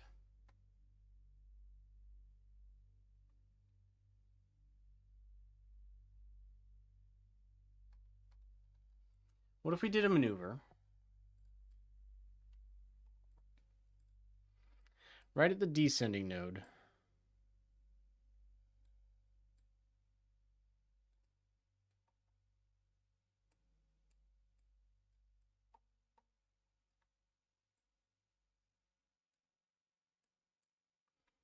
Right there. It's going to cost me another 285, but let's try to get in plane with some of these celestial bodies.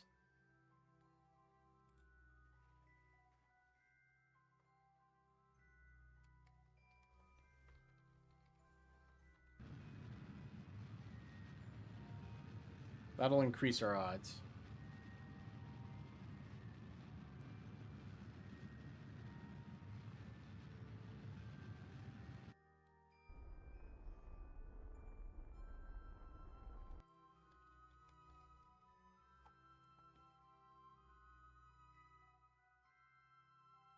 And it's not going to predict all the way out into the future. It's really only predicting one orbit at a time.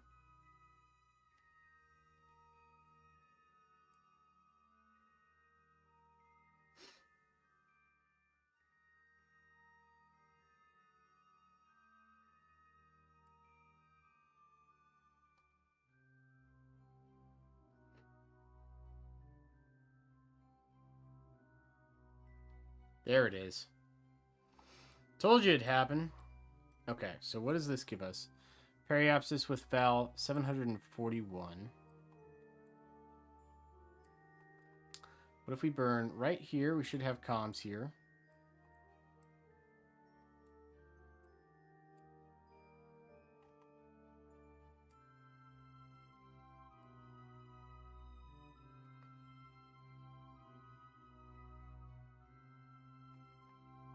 Five hundred, 4, 3, 9, 2, 1. 12 meters per second of delta V. It's pretty cheap. That's a pretty cheap burn right there to get real close to Val.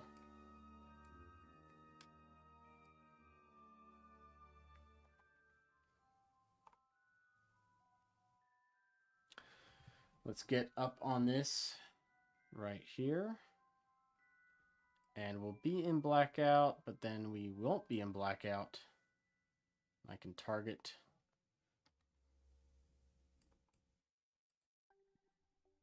We'll put a thrust limiter on this one.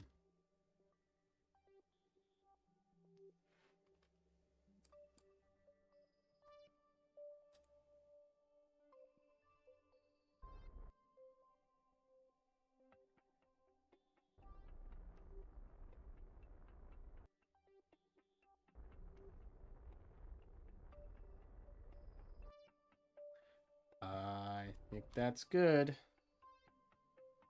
All right, we're going to go for it.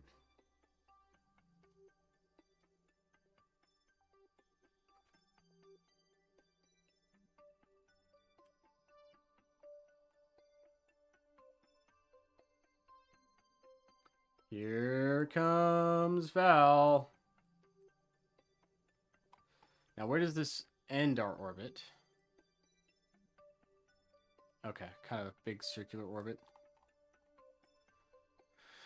All right, 773. That should be good enough.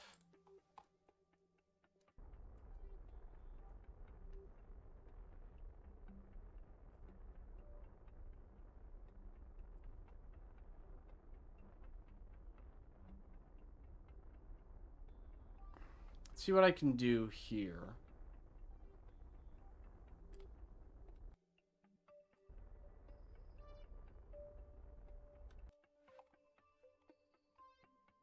There's like a potential collision, basically. So we may have to put ourselves in a parking orbit after this.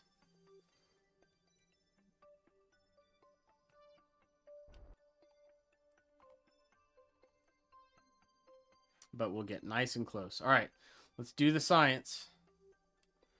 First, let's get our solar panels lined up to collect the maximal 86.4.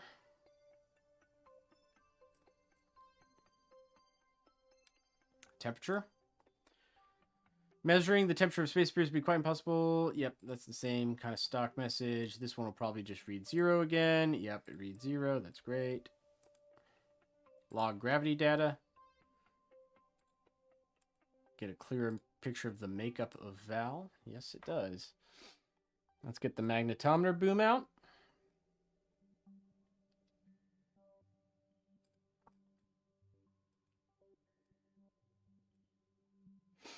And then let's wait until we're nice and close here. So we've got 2,000 science. But we have one more round of science to do here as we get nice and close in here.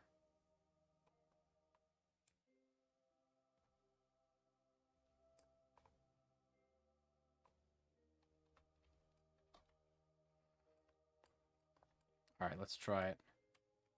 Log magnetospheric data in space near Val. Let's pop a mystery goo canister. Goo feels right at home here. Excellent. Pressure data. Yep. Temperature data. Yep. Gravity data.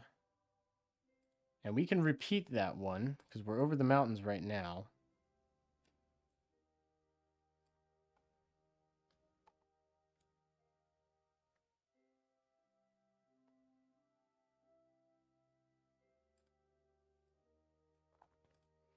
So we're going to pin this. Let's try again.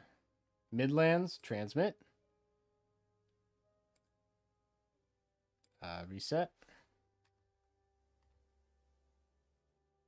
How about now? Highlands, transmit. I think it's just going to be mountains, Midlands, Highlands. I think that's about it. But that brings us up to 2,627 science. Science arenos. That's the same. Dang, look at that.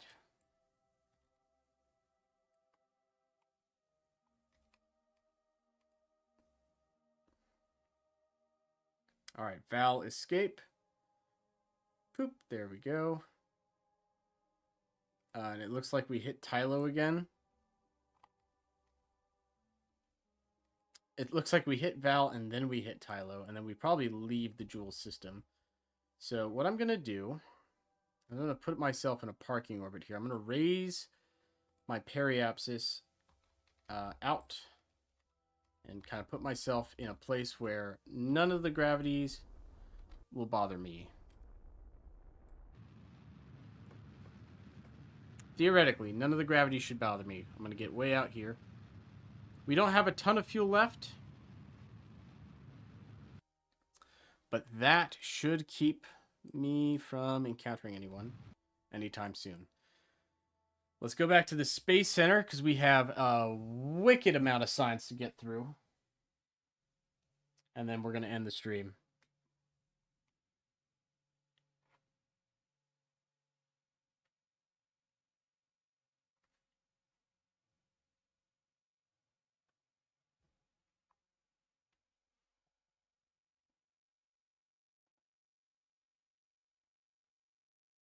Once it loads. Give it a second. It's got to think. It's got to think about all that science we just collected, you know? It's a lot to process. All right, over at R&D, we have 2,000 units of science. Well, this can get us a lot, right? We have the improved nuclear engines. Now, we could do more fancy science down here. And I think I will do the specialized science tech because we're going to need that for future endeavors. The advanced motors could be cool for a big rover, but I don't think I'm going to do a big rover anytime soon. Really, what I'm going to do is put a massive ship in orbit. So I'm going to need heavier lifters for that. Experimental propulsion. Ion propulsion, which will be nice. And then high efficiency nuclear technology we'll get soon. But we'll get the high performance fuel systems, which is going to unlock a few things. We also need metamaterials. But with all of that, the heavier lifters gives us the twin bore, which is an awesome rocket. We also have the aluminum solid liquid hybrids, the thoroughbred, and the vector liquid fuel engine. So we've got quite a few new technologies here. We also have the advanced crew habitats, mobile science laboratories, and the science lab. These will let us do some pretty cool stuff as well. So with that, I'm going to end the stream here. I hope you guys enjoyed it. If you've watched so far, thank you for joining me today. And I will see you all in a future stream or video. Take care, everyone.